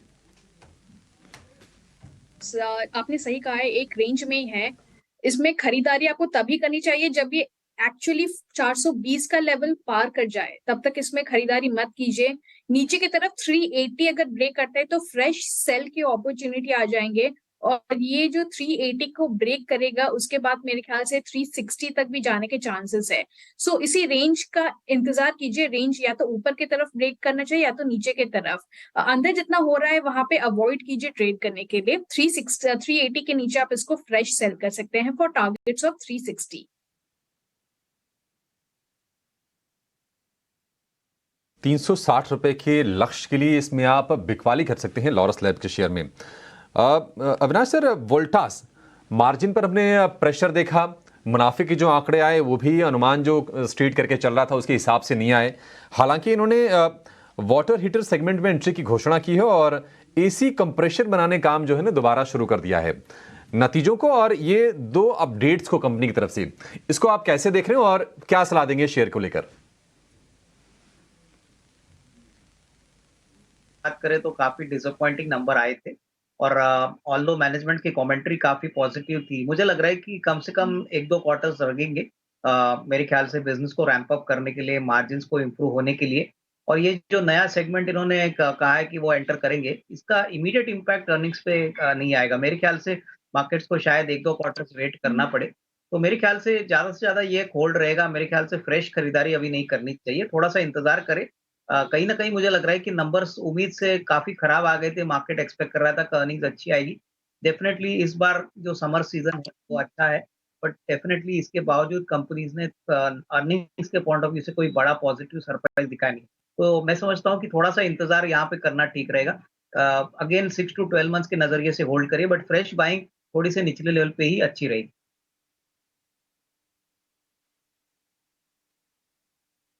थोड़ा सा नीचे जाए तो आपको इसमें नई खरीदारी करके चलनी चाहिए। L&T फाइनेंस को लेकर मॉर्गन स्टैनली की रिपोर्ट है और अंडरवेट की रेटिंग इन्होंने बरकरार रखी है और टारगेट प्राइस है 110 रुपए का। L&T फाइनेंस लंबे समय तक ये शेयर 70 से 100 वाले रेंज में रहा, उसको पार किया हमने 150 रुपए के आसपास तक स्तर देखिए। हालांकि जो टारगेट है ना 110 रुपए का, थोड़ा सा ज्यादा ही नीचे लग रहा है। अविनाश जी, आप ही व्यू दीजिए। मार्जिन में अच्छा खासा एक्सपेंशन है, ये एक पॉजिटिव चीज है। शेयर को हमने चलते हुए देखा है। आपको लगता है कि ये प्राइस ठीक है 110 रुपए वाला, या फिर अभी 140 के आसपास ट्रेड कर रहा है, यहां मौके तलाशने चाहिए? नहीं, मेरे ख्याल से देखिए नंबर्स तो ठीक ठाक आ गए हैं। मेरे ख्याल से अगर नजरिया थोड़ा सा मीडियम टर्म है तो L&T फाइनेंस होल्डिंग ज्यादातर एक इंफ्रास्ट्रक्चर फाइनेंस प्रोवाइडर है।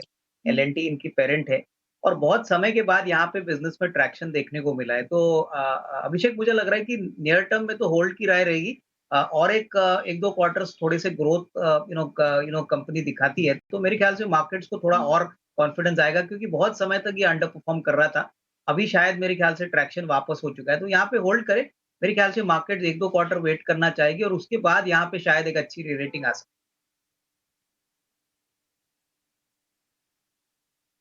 है। इस होल्डिंग को लेकर ये व्यू, लेकिन 9 बज गए हैं और आपको इंतजार होगा हमारे खास सेगमेंट 9 के नवरत्न का। वो शेयर जो बाजार में धमाका जरूर करते हैं और 2-3 ऐसे ट्रेड्स तो डेफिनेटली आपको मिल जाते हैं जहां पर पूरे दिन की या फिर पूरे हफ्ते की कमाई कराने का वो दम रखते हैं।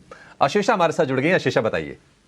आज के नवरत्न शेयर्स में सबसे पहले इप्का लैबोरेटरीज की बात करते हैं। यूएस FDA ने इंस्पेक्शन किया था कंपनी की मध्य प्रदेश में जो फैसिलिटी है उसका इंस्पेक्शन जून के महीने में किया गया था और अब कंपनी ने और रादर यूएस FDA ने कंपनी की इस फैसिलिटी को VAI यानी वॉलंटरी एक्शन इंडिकेटेड का स्टेटस दे दिया है। ये एक पॉजिटिव खबर है। पहले ये इंपोर्ट अलर्ट के लिस्ट में थी ये फैसिलिटी और अब VAI का स्टेटस दिया गया है। ये फैसिलिटी हमेशा से एक कंसर्न रही है कंपनी के लिए, लेकिन अब फाइनली पॉजिटिव खबर आती हुई नजर आ रही है, जिसके चलते इप्का लैबोरेटरीज पर स्ट्रीट की नजर रहेगी। इसके अलावा दूसरे स्टॉक की बात करते हैं तो उसमें ऑयल मार्केटिंग कंपनीज और ऑयल प्रोड्यूसिंग कंपनीज पर स्ट्रीट की नजर रहेगी। IOCL, HPCL, BPCL, Reliance industries जैसे स्टॉक्स पर। और इसकी वजह यह है कि सिंगापुर ग्रॉस रिफाइनिंग मार्जिन्स में भारी गिरावट देखने को मिली है। $1.45 पर बैरल के आसपास सिंगापुर ग्रॉस रिफाइनिंग मार्जिन्स है। बड़ी गिरावट है जिसके चलते इन सभी स्टॉक्स पर स्ट्रीट की नजर रहेगी। इसके अलावा क्रेडिट एक्सेस ग्रामीण, एक तो इसके नतीजे आए थे वो तो वीकेंड काफ़ी अच्छे नतीजे हैं, अनुमान से बेहतर नतीजे आए हैं और मैनेजमेंट ने अक्रॉस द बोर्ड अपनी गाइडेंस भी बढ़ाई है FY24 के लिए। उन्होंने मार्जिन गाइडेंस 12.7 से 12.8% की दी है वर्सेस पहले की गाइडेंस जो 12 से 12.2% के आसपास थी। रिटर्न ऑन एसेट्स और रिटर्न ऑन इक्विटी की भी गाइडेंस बढ़ाई है, तो नतीजे अच्छे हैं और मैनेजमेंट कमेंट्री अच्छी है, गाइडेंस भी बढ़ाई है, जिसके चलते क्रेडिट एक्सेस ग्रामीण पर भी अपनी नजर रखे। इसके अलावा कोटक महिंद्रा बैंक ये भी एक अर्निंग्स कैंडिडेट है। नतीजे तो अनुमान के मुताबिक आए हैं, लेकिन MD और CEO का अपॉइंटमेंट किया गया है। याद रखें, Uday Kotak MD and CEO थे, कंपनी थे, उन्होंने कुछ समय पहले इस्तीफा दिया था और अब नया अपॉइंटमेंट आता हुआ नजर आया, जहां अशोक वासवानी जो एक इंटरनेशनल बैंकर है उनको अपॉइंट किया गया है MD और CEO के तौर पर। तो इसके चलते इस स्टॉक पर भी अपनी नजर रखें। इसके अलावा संवर्धना मदरसन या मदरसन सुमी जिसे हम कहते हैं, कुछ एक्विजिशंस अनाउंस किए हैं कंपनी ने ओवर द वीकेंड, जहां कंपनी एरोस्पेस, हेल्थ और मेडिकल बिजनेसेस में भी अब एंटर करना चाहती है। इस फोरे के चलते कुछ एक्विजिशंस अनाउंस किए हैं, तो इस पर भी अपनी नजर रखें। इसके अलावा 2 कंपनीज बायबैक कंसिडर करेगी अपने बोर्ड ऑफ डायरेक्टर्स की बैठक में। GNFC 26 अक्टूबर को बोर्ड ऑफ डायरेक्टर्स की बैठक है। सोमानी सिरामिक्स भी बायबैक कंसिडर करेगी कुछ दिनों में, तो इन दोनों ही स्टॉक्स पर बायबैक अनाउंसमेंट के दम पर आज एक्शन देखने को मिल सकता है। इसके अलावा महाराष्ट्र सीमलेस, इसमें भी एक्शन देखने को मिल सकता है। याद रखिए BIS लाइसेंस यानी स्टैंडर्ड का जो लाइसेंस नहीं होता जिन कंपनीज के पास, उसके लिए गवर्नमेंट ने कुछ रूल्स अनाउंस किए हैं, जहां अब मिनिस्ट्री ऑफ कॉर्पोरेट अफेयर्स से लाइसेंस लेना पड़ेगा। नेगेटिव है उन कंपनीज के लिए, लेकिन लिस्टेड प्लेयर्स जिनके पास ये लाइसेंस ऑलरेडी है, महाराष्ट्र सीमलेस जैसे कुछ स्टॉक्स पर आज पॉजिटिव एक्शन देखने को मिल सकता है। इसके अलावा 8वें स्टॉक की बात करते हैं तो राजरत्न ग्लोबल, इस पे एक रिपोर्ट आई है, इनिशिएटिंग कवरेज रिपोर्ट आती हुई नजर आ रही है इन्वेस्टिक से। खरीदारी की राय के साथ इन्वेस्टिक ने इनिशिएट किया है कवरेज और 1000 रुपीज प्रति शेयर का टारगेट दिया है। उनका मानना है कि ग्रोथ स्टोरी काफी अट्रैक्टिव है इस कंपनी के लिए और इंडस्ट्री स्ट्रक्चर भी काफी अट्रैक्टिव है, वैल्यूएशंस भी अट्रैक्टिव है, जिसके चलते 1000 रुपीज प्रति शेयर का टारगेट दिया है। लास्टली हम 2 बड़े ब्रोकरेज अपग्रेड्स की बात करेंगे। सबसे पहले BSE, जहां इन्वेस्टिक की रिपोर्ट आई है, उन्होंने अपग्रेड कर दिया है स्टॉक को, खरीदारी की राय दी है। पहले जो होल्ड की राय दी थी, अब बढ़ाकर खरीदारी की राय दी है। टारगेट प्राइस में बड़ा उछाल देखने को मिल रहा है। 540 रुपीज प्रति शेयर का जो टारगेट था BSE पर, वो बढ़ाकर 2140 रुपीज प्रति शेयर का कर दिया है। इसके अलावा मक्वेरी ने भी अपग्रेड किया है बजाज फाइनेंस को, यहाँ पर भी एक बड़ा अपग्रेड है। 6300 रुपीज प्रति शेयर का टारगेट था, वो अब बढ़ाकर 9130 रुपीज प्रति शेयर कर दिया है। तो ये 2 ब्रोकरेज अपग्रेड्स के दम पर दोनों ही स्टॉक्स BSE और बजाज फाइनेंस में आज एक्शन देखने को मिल सकता है। क्या बात है, बहुत अच्छे शेयर और बहुत अच्छे से एक्सप्लेन भी किया आपने आशीषा। BSE पर काफ़ी बड़ा शुक्रिया ये सारे स्टॉक्स बताने के लिए, सारे इसके पीछे के रीजंस क्यों हमारी नज़र होनी चाहिए आज, ये बताने के लिए बहुत बहुत शुक्रिया आपका। BSE पर काफ़ी बड़ा अपग्रेड आया है इन्वेस्टेक का, और इनफैक्ट जिस तरह के FNO के वॉल्यूम्स है, जिस तरह के ट्रेडिंग वॉल्यूम्स है, ऑफकोर्स ये क्लियर बेनिफिशियरी और हमने वो चाल भी देखी है स्टॉक में। लेकिन चलिए बढ़ते हैं आगे। हमारे साथ शिवांगी शारदा भी पैनल पर बनी हुई है अपनी राय देने के लिए, लेकिन आपको एक खास शो के बारे में उससे पहले बता दें, शिवांगी के पास भी जाएंगे 12:30 बजे। आप निवेश के 9 मंत्र जाने। इस खास शो की खासियत यही है कि इसमें किस तरह से स्टॉक का सिलेक्शन किया जाना चाहिए, क्या मंत्र होने चाहिए आपके लिए जिस पर आपका निवेश निर्भर करता है, जिसमें आपकी इन्वेस्टमेंट स्ट्रैटेजी डिपेंड करती है। ये सारी मूल मंत्र आपके लिए खास 12:30 बजे खास शो में लेकर आएंगे, कहीं भी जाएगा। चलिए, तो नवरत्न शेयर में कई सारे स्टॉक्स जो आशीषा ने बताए, ये वही स्टॉक्स हैं जो एक बार फिर हम अपने व्यूअर्स को भी बता रहे हैं कि इन पर नजर रखनी है। कहीं ब्रोकरेज अपग्रेड्स हैं, कहीं अर्निंग्स का ट्रिगर है और खबरों के दम पर एक्शन है। लेकिन अब हमारे साथ शिवांगी और कुश दोनों जुड़ गए हैं। Good morning to all of you. Shivangi के पास चलते हैं और शिवांगी से आज के इंपॉर्टेंट ट्रेड्स। शिवांगी, अगर आज बाजार थोड़ा सा रेंज में रह सकता है तो कौन से स्टॉक्स होंगे जहां पर आपकी नजर होगी, जहां हमारे व्यूअर्स को ध्यान रखना चाहिए? शिवांगी, अनम्यूट योरसेल्फ, आपकी आवाज नहीं आ रही। नमस्कार, गुड मॉर्निंग। नवमी की बहुत हार्दिक शुभकामनाएं। हम देख रहे हैं कि ऐसे वॉलेटाइल बाजार में जो है कंजम्पशन और FMCG होल्ड कर रहे हैं। तो कोलपाल एक ऐसा नाम है जो काफी अट्रैक्टिव लग रहा है। वीकली रेंज से निकल रहा है ये स्टॉक, और हमने देखा है कि अच्छे वॉल्यूम्स यहाँ एड अप हो रहे हैं जैसे ही हम लास्ट वीक ऑफ एक्सपायरी के टुवर्ड्स हेड कर रहे हैं। तो यहाँ पे मेरी खरीदारी की सलाह रहेगी। 2200 तक के टारगेट्स बनते हुए दिख रहे हैं इसमें, 2065 के एक स्टॉप लॉस के साथ। दूसरा पिक मेरा रहेगा परसिस्टेंट सिस्टम में से। पूरे ही मिड कैप IT स्पेस जो है वो होल्ड करते हुए दिख रहा है। इनफैक्ट हैवी वेट IT के भी एक टेलविंड मिलते हुए दिख रहे हैं। तो यहाँ पे ये स्टॉक जो है, ये स्पेस जो है वो काफी अच्छी तरह से परफॉर्म करते हुए दिखेगा। परसिस्टेंट सिस्टम स्पेसिफिकली हम देख रहे हैं कि पिछले 3 दिनों से कंटिन्यूसली हायर लोज बनाते जा रहा है स्टॉक, और अच्छे यहाँ पे सपोर्ट बेस्ड बाइंग देखने को मिल रही है। यहाँ पे खरीदारी की सलाह रहेगी। 6140 तक के टारगेट्स बनते हुए दिख रहे हैं, 5788 के स्टॉप लॉस के साथ। तो ये 2 स्टॉक्स आप ऐड कर रही हैं, हैवी वेट कोलपाल और साथ ही मिड कैप IT जहां चाल ऑलरेडी बनी हुई है, परसिस्टेंट जिसपे परसिस्टेंटली हम देख रहे हैं इसमें गेन्स आ रहे हैं। तो ये दो स्टॉक्स शिवांगी की तरफ से, कुश भी एडेड है हमारे साथ। कुश, आपके ट्रेड्स भी जानेंगे, लेकिन पूनावाला के नंबर्स अगर आपने देखे, ये स्टॉक इसलिए मैं बात कर रही हूँ क्योंकि आप बहुत पहले से इसे ट्रैक करते आ रहे हैं और इनफैक्ट कई बार रिकमेंडेशन भी दी। हाईएस्ट एवर क्वार्टरली डिसबर्समेंट आया, लगभग 150% का जंप है YoY फिगर्स। इस पर भी टेक बताएं और आज आपके ट्रेड्स भी बताएं। जी हाँ प्रियंका, आप सभी को, सारे पैनलिस्ट और सारे दर्शकों को वेरी गुड मॉर्निंग रादर, और greetings of the festive season. देखिए, जहां तक पहले मार्केट सेटअप की क्विक अगर मैं अपडेट दूं तो निफ्टी में अगर हम देखें तो थोड़ा सा प्रेशर दिख रहा है, और ये हो सकता है कि एक्सटेंड हो कुछ समय के लिए, बट मुझे थोड़ा सा एनकरेजमेंट जो है वो बैंक निफ्टी पे नजर आ रहा है। एंड द रीजन बीइंग कि यहाँ पे डेली चार्ट्स पे एक पॉजिटिव RSI डाइवर्जेंस है, तो सजेस्ट कर रहा है कि शायद यहाँ पे हम एक हॉल्ट देख सकते हैं या एक रिबाउंड भी देख सकते हैं आने वाले कुछ दिनों में, which is a very encouraging sign. तो अगर यहाँ पे बैंक निफ्टी होल्ड करता है और रिबाउंड करता है तो निफ्टी में भी आप यहाँ पे अच्छा खासा उछाल आते हुए देखेंगे। हालांकि जियोपॉलिटिकल कंसर्न्स को लेकर मैं पोजीशंस मेरी थोड़ी सी लाइट रखूंगा, तो बैंक निफ्टी पे 43,200 का सपोर्ट, 44,300 का रेजिस्टेंस जोन लेके हम एक लॉन्ग पोजीशन क्रिएट कर सकते हैं। अब जहां तक दो पिक्स की बात है, जो मेरे दोनों पिक्स हैं आज के, दोनों ही कैश सेगमेंट से इंसिडेंटली, और दोनों ही लॉन्ग साइड पे हैं। ईसाब इंडिया, देखिए ये स्टॉक हमने अक्सर पहले डिस्कस किया है, और अच्छे खासे शार्प रनअप के बाद इसमें ब्रीफ फेज ऑफ कंसोलिडेशन आया था, जो खत्म होता हुआ नजर आया है। करीब 4800 के आसपास बेस बना के स्टॉक ने जो रिबाउंड दिया है वो काबिले तारीफ है, and it is pretty much against the market trend. So 5725 5850 के दो टारगेट्स के लिए ईसाब इंडिया इसको आप बाय कर सकते हैं। जो स्टॉप लॉस रहेगा आपका वो रहेगा 5495 का।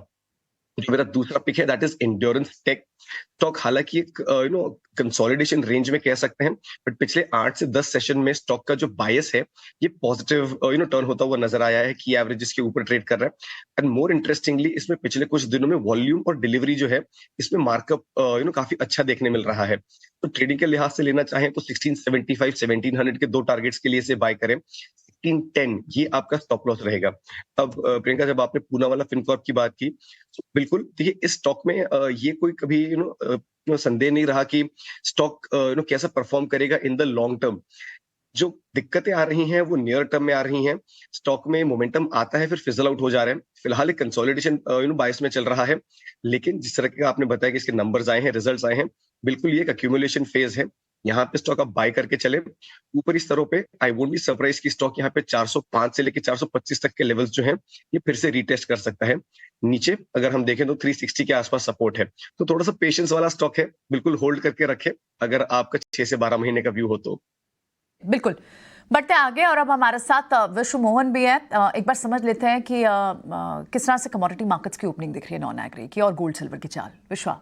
बिल्कुल प्रियंका, शुक्रवार के सेशन में जबरदस्त तेजी दिखी थी गोल्ड सिल्वर में, लेकिन आज मुनाफा वसूली इंटरनेशनल मार्केट में भी है, घरेलू बाजार में भी ½ तक की गिरावट दिख रही है। 300 रुपए नीचे चांदी और 230 रुपए के आसपास की कमजोरी गोल्ड में दिख रही है। कच्चा तेल यहां पर अब ऊपरी लेवल पे दबाव बढ़ा है, 1.5% नीचे MCX क्रूड है, 1% के आसपास की गिरावट इंटरनेशनल मार्केट में दिख रही है। NG पर दबाव है। बेस मेटल्स के सारे ही पैक में आज कमजोरी है, हालांकि लेड सपाट है, बाकी काफी कमजोरी दिखा रहे हैं। लेकिन आज आपको करना क्या है, दिन के दौरान कहां पर ट्रेड करना है, तो गोल्ड और सिल्वर जो ट्रेंड कमजोर हुआ है तो यहां पर बेचकर ही जाना है। 60,600 के टारगेट के लिए गोल्ड बेचे।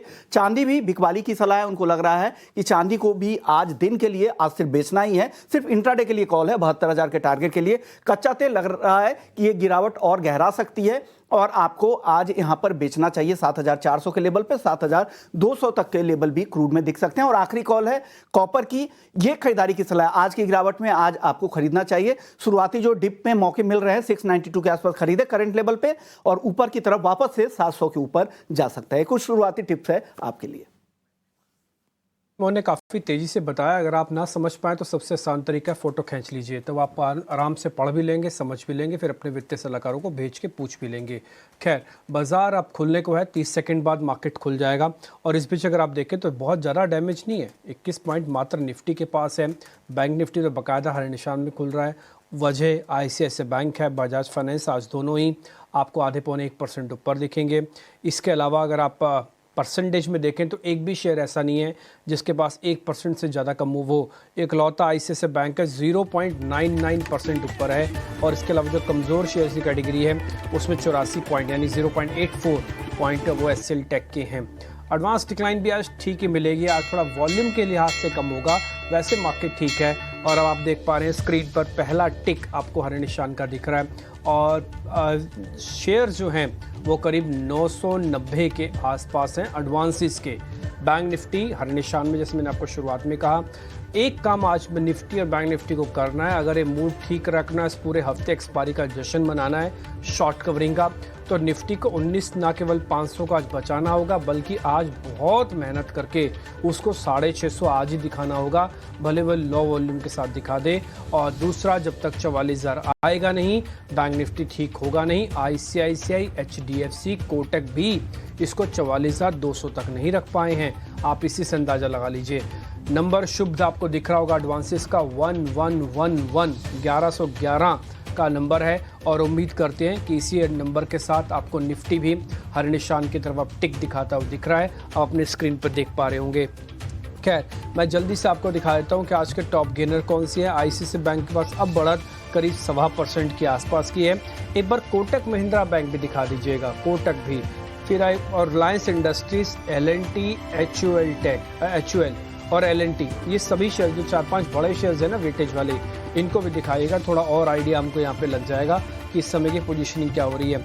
नेस्ले इंडिया भी ऊपर है, हमने आपको 2-4 दिन पहले नेस्ले इंडिया के बारे में बताया था और न केवल बताया बल्कि सेकेंड डे रिपीट भी किया था और एक आता ये शेयर आपके काफ़ी काम आएगा, कंजम्पशन वाले शेयर्स खराब नहीं है। टाटा मोटर्स भी आज 0.5% ऊपर है, तो आज मिला जुला एफर्ट्स आज अब मार्केट्स पे देख पा रहे होंगे। इसके अलावा अगर आप चेक करेंगे तो कोटक महिंद्रा बैंक करीब 1.5% नीचे है। मेरे को लग रहा है कि मैनेजमेंट वाली जो खबर है ना, वो थोड़ा मार्केट के अनएक्सपेक्टेड आई है, उसका ही ज़्यादा रिएक्शन है। बाजार को जो चाहिए था वो नाम आया नहीं, अब आगे थोड़ा कश्मकश वाली सिचुएशन हो गया कि अगले 2-4 महीने में मैनेजमेंट जो नहीं आ रही मिस्टर वासवानी, ये किस तरह के फैसले लेंगे, शायद यही एक रिएक्शन है। वैसे नंबर्स उतने ख़राब नहीं थे, ग्रासिम, अल्ट्राटेक सीमेंट और TCS, इन सब में गिरावट तो है लेकिन सिर्फ आधे % के आसपास की है। सीमेंट कंपनी थोड़ी सी पीछे हैं। जल्दी से चेक कर लेते हैं नेक्स्ट 50, फिर आपको छोटे मझोले शेयर्स भी पता लग जाएंगे। बजाज होल्डिंग ऊपर है, बजाज काउंटर्स ने ज़्यादातर अच्छा परफॉर्मेंस दिया है, फिन, फाइनेंस और ऑटो, इसलिए होल्डिंग कंपनीज का बेनिफिट मिलता है, आपको ऊपर आती हैं। आज भी 1% ऊपर है, मुथूट भी करीब 1% ऊपर है, PNB भी आज करीब आधे से 0.25% ऊपर है। कमज़ोर में मैकडॉनल्ड्स है, खबर ये आ रही है कि महाराष्ट्र के अंदर वैट को बढ़ाया जा रहा है, इसलिए मैकडॉनल्ड्स के अंदर आज शुरुआती मिड कैप कैटेगरी के अंदर, इसको नेक्स्ट 50 कहते हैं, वहाँ पर आपको प्रेशर देखने को मिल रहा होगा, ब्रेकडाउन कैंडिडेट भी है। IRCTC भी आज चल नहीं रहा, 1-2 दिन से तो पहले इसने काफ़ी अच्छा दम लगाया हुआ था। अब जरा छोटे मझोले शेयर्स पता कर लेते हैं, अभिषेक आपको बता देंगे छोटे मझोले शेयर्स, फिर मेहमानों से कनेक्ट करके ओपनिंग ट्रेड पता करेंगे।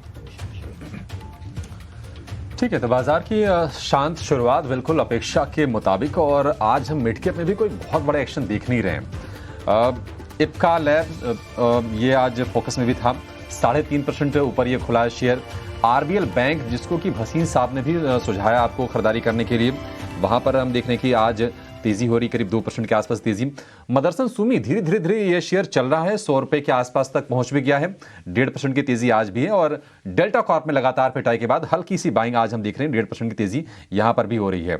लेकिन अगर आप दूसरी साइड में देखेंगे तो टायर वाले शेयर चले थे, BKT में आज थोड़ी सी कमजोरी है, सीमेंट भी चला था, ग्रासी में भी आज 1 से 1.25% के आसपास की नरमी के साथ शुरुआत हुई है। इसके अलावा हमने देखा था कि जो डायग्नोस्टिक वाले स्टॉक्स थे वहां पर एक हरकत आई थी, आज हल्की हल्की नरमी वहां पर है, आप देख सकते हैं डॉक्टर लाल पैथलैब के शेयर को। लेकिन कुछ जो बड़े मूव्स हैं वो उसको हाईलाइट करवा देते हैं। जो टाइल्स वाली, सेरेमिक्स वाली कंपनियां हैं वहां पर एक एक करके सिलेक्टिव बाइंग आ रही है। सुमानी सिरेमिक्स में करीब 5 से 6% के आसपास की तेजी पर आज शुरुआत हुई है। डोडला डेयरी 5-6% ऊपर ये शेयर है। इसके अलावा सुजलॉन 30 रुपए के ऊपर जाने के बाद भी ये आपको अच्छी खासी तेजी दिखा रहा है और अब ये 34 रुपए के आसपास का शेयर हो गया है सुजलॉन एनर्जी का। इसके अलावा जैसे कि हम बात कर रहे थे मुर्दोशर सिरेमिक्स, ये ऊपर है। तो आज बहुत एक्शन नहीं है। BBTC जो कि शुक्रवार के सत्र में भी आपको हमने हाईलाइट करके बताया था, ये शेयर बहुत तेजी से ऊपर गया भी था। आज भी हम 3.5% के आसपास की तेजी देख रहे हैं, 1500 रुपए का स्तर इसने पार कर लिया है।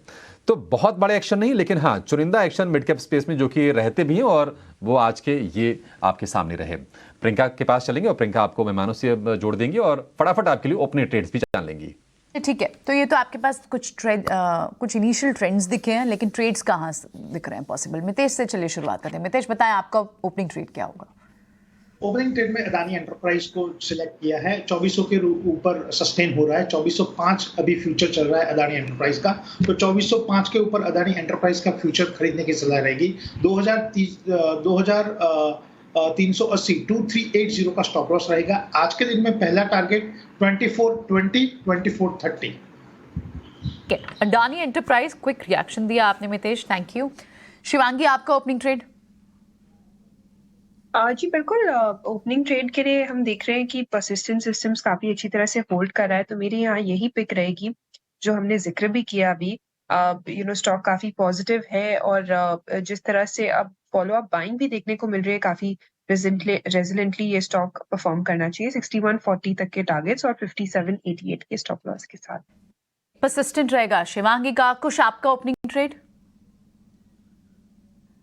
प्रियंका, आज का मेरा जो ओपनिंग ट्रेड है वो है एंजल वन। स्टॉक में मोमेंटम है, कुछ दिनों से चला आ रहा है। आज भी अगर हम देखें तो ओपनिंग में इसमें अच्छी खासी स्ट्रेंथ नजर आ रही है।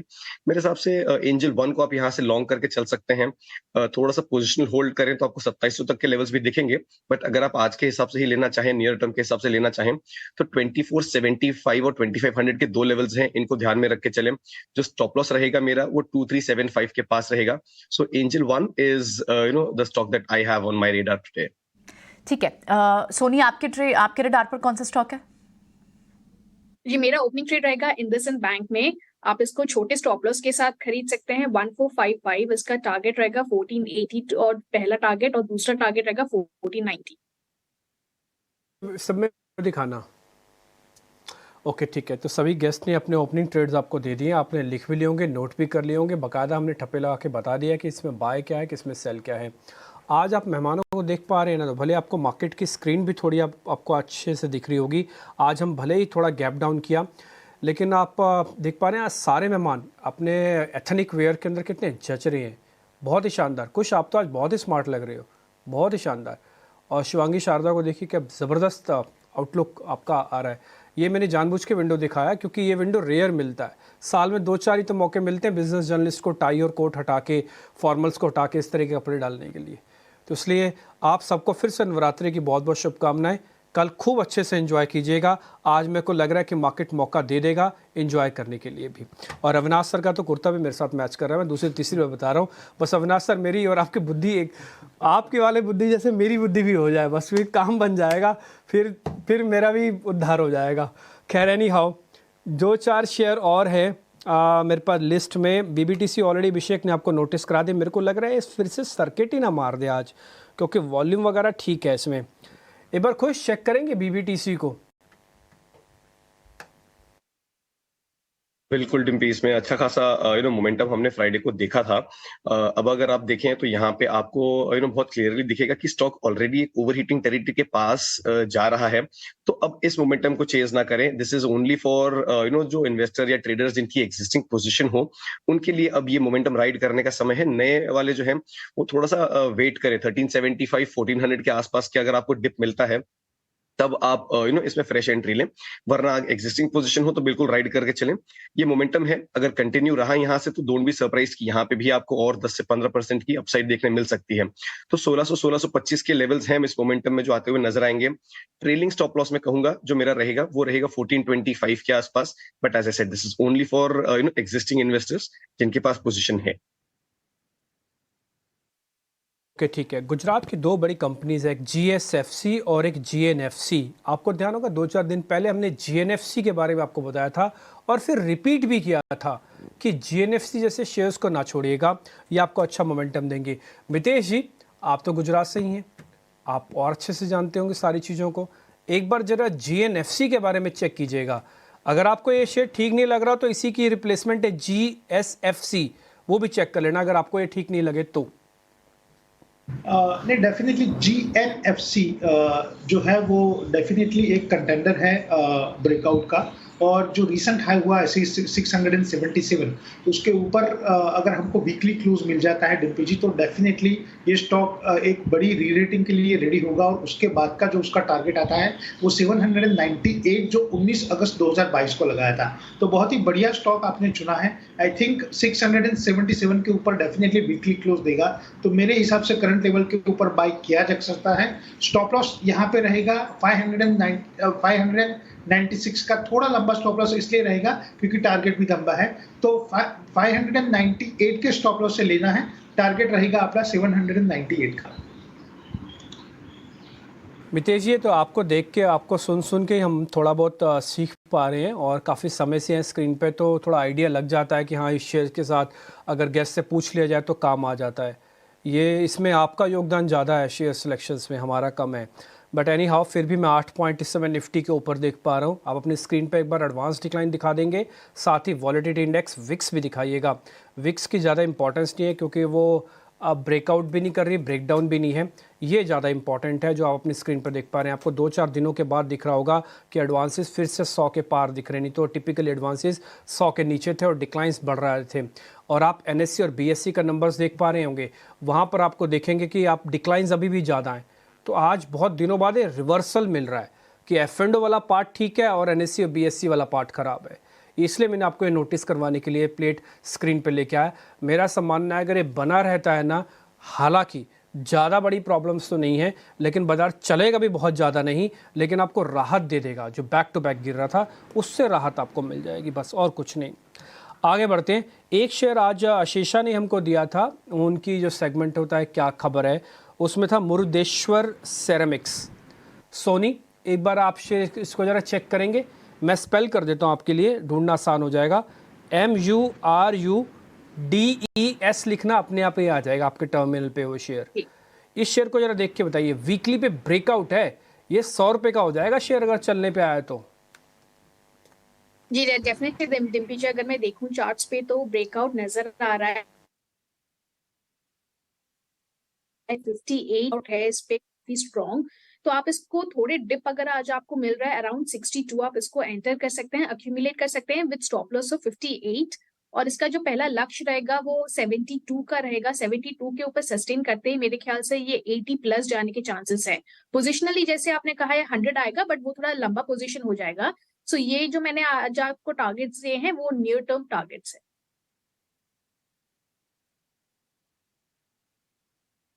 मुरुदेश्वर सेरेमिक्स, टाइल्स में सेरेमिक्स वाले शेयरों में लगातार हम एक्शन देख रहे हैं और थोड़ा सा ना त्योहारों वाला फ्लेवर भी होता है क्योंकि लोग होम रेनोवेशन कराते हैं, उसके चलते इनमें बाइंग आती है। और रियल एस्टेट का बिल्कुल प्रॉक्सी प्ले है, डायरेक्ट लिंकेजेस हैं, तो और ये लगातार एक्शन में है ये रियल एस्टेट सेक्टर। लेकिन आशीषा ने ही जो पहला शेयर जिसका नाम लिया था उसका नाम है इप्का लैब। शुरुआत 3% तेजी पर हुई, अब ये शेयर 7% करीब ऊपर है। वायदा बाजार का सबसे ज्यादा चढ़ने वाला शेयर है और उसकी वजह यह है कि इप्का लैब को यूएस एफडीए से, जो कि अमेरिका का ड्रग रेगुलेटर है, उससे जांच के बाद VAI स्टेटस मिला है, यानी कि वॉलंटरी एक्शन इनिशिएटेड।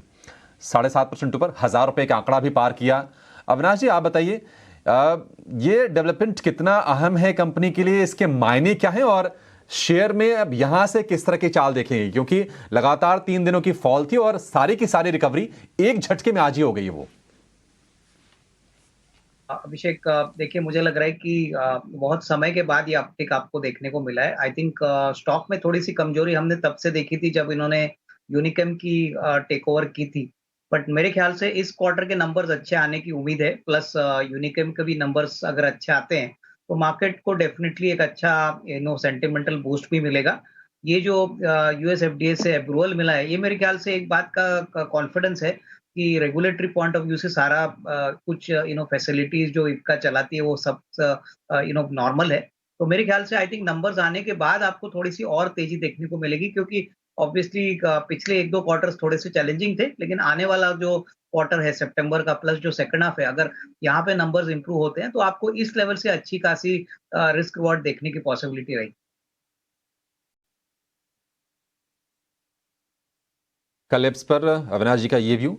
शिवांगी, आप जरा M6 को चेक कीजिए, आज फिर से हम बढ़िया इसमें एक्शन देख रहे हैं और शुरुआत हालांकि कमजोर हुई थी, उसके बाद ये रिकवरी इसमें आ रही है। M6 बताइए, क्या कोई इस पर आपका कन्विक्शन है, ये शेयर यहां से लॉन्ग किया जा सकता है क्या? बात करें हम तो वीकली बेसिस पे हम देख रहे हैं कि ब्रेकआउट के बाद फॉलो अप बाइंग बहुत ही स्ट्रांगली प्लेस्ड है। ये स्टॉक जो है पिछले 4 महीने से कंटिन्यूसली जो है परफॉर्म किया है। कोई भी छोटे डिक्लाइंस में हमने देखा है कि वो खरीदारी में कन्वर्ट हुआ है। बहुत ही स्ट्रांग स्टॉक है और मार्केट में थोड़े बहुत सपोर्ट बेस्ड बाइंग जैसे ही देखने को मिलेंगे। ये स्टॉक भी एक काफी शानदार रूप से निकलते हुए दिखेगा। इमीडिएट टारगेट्स की अगर हम बात करें तो 2400 तक के लेवल्स बनते हुए दिख रहे हैं। 2300 के एक स्टॉप लॉस को हम ध्यान रख सकते हैं। एक रफ्तार ये थमी ही नहीं थी, सिर्फ एक आध दिन के लिए हुआ था और तब से आप देखें तो 2400 के लेवल्स अब आ गए।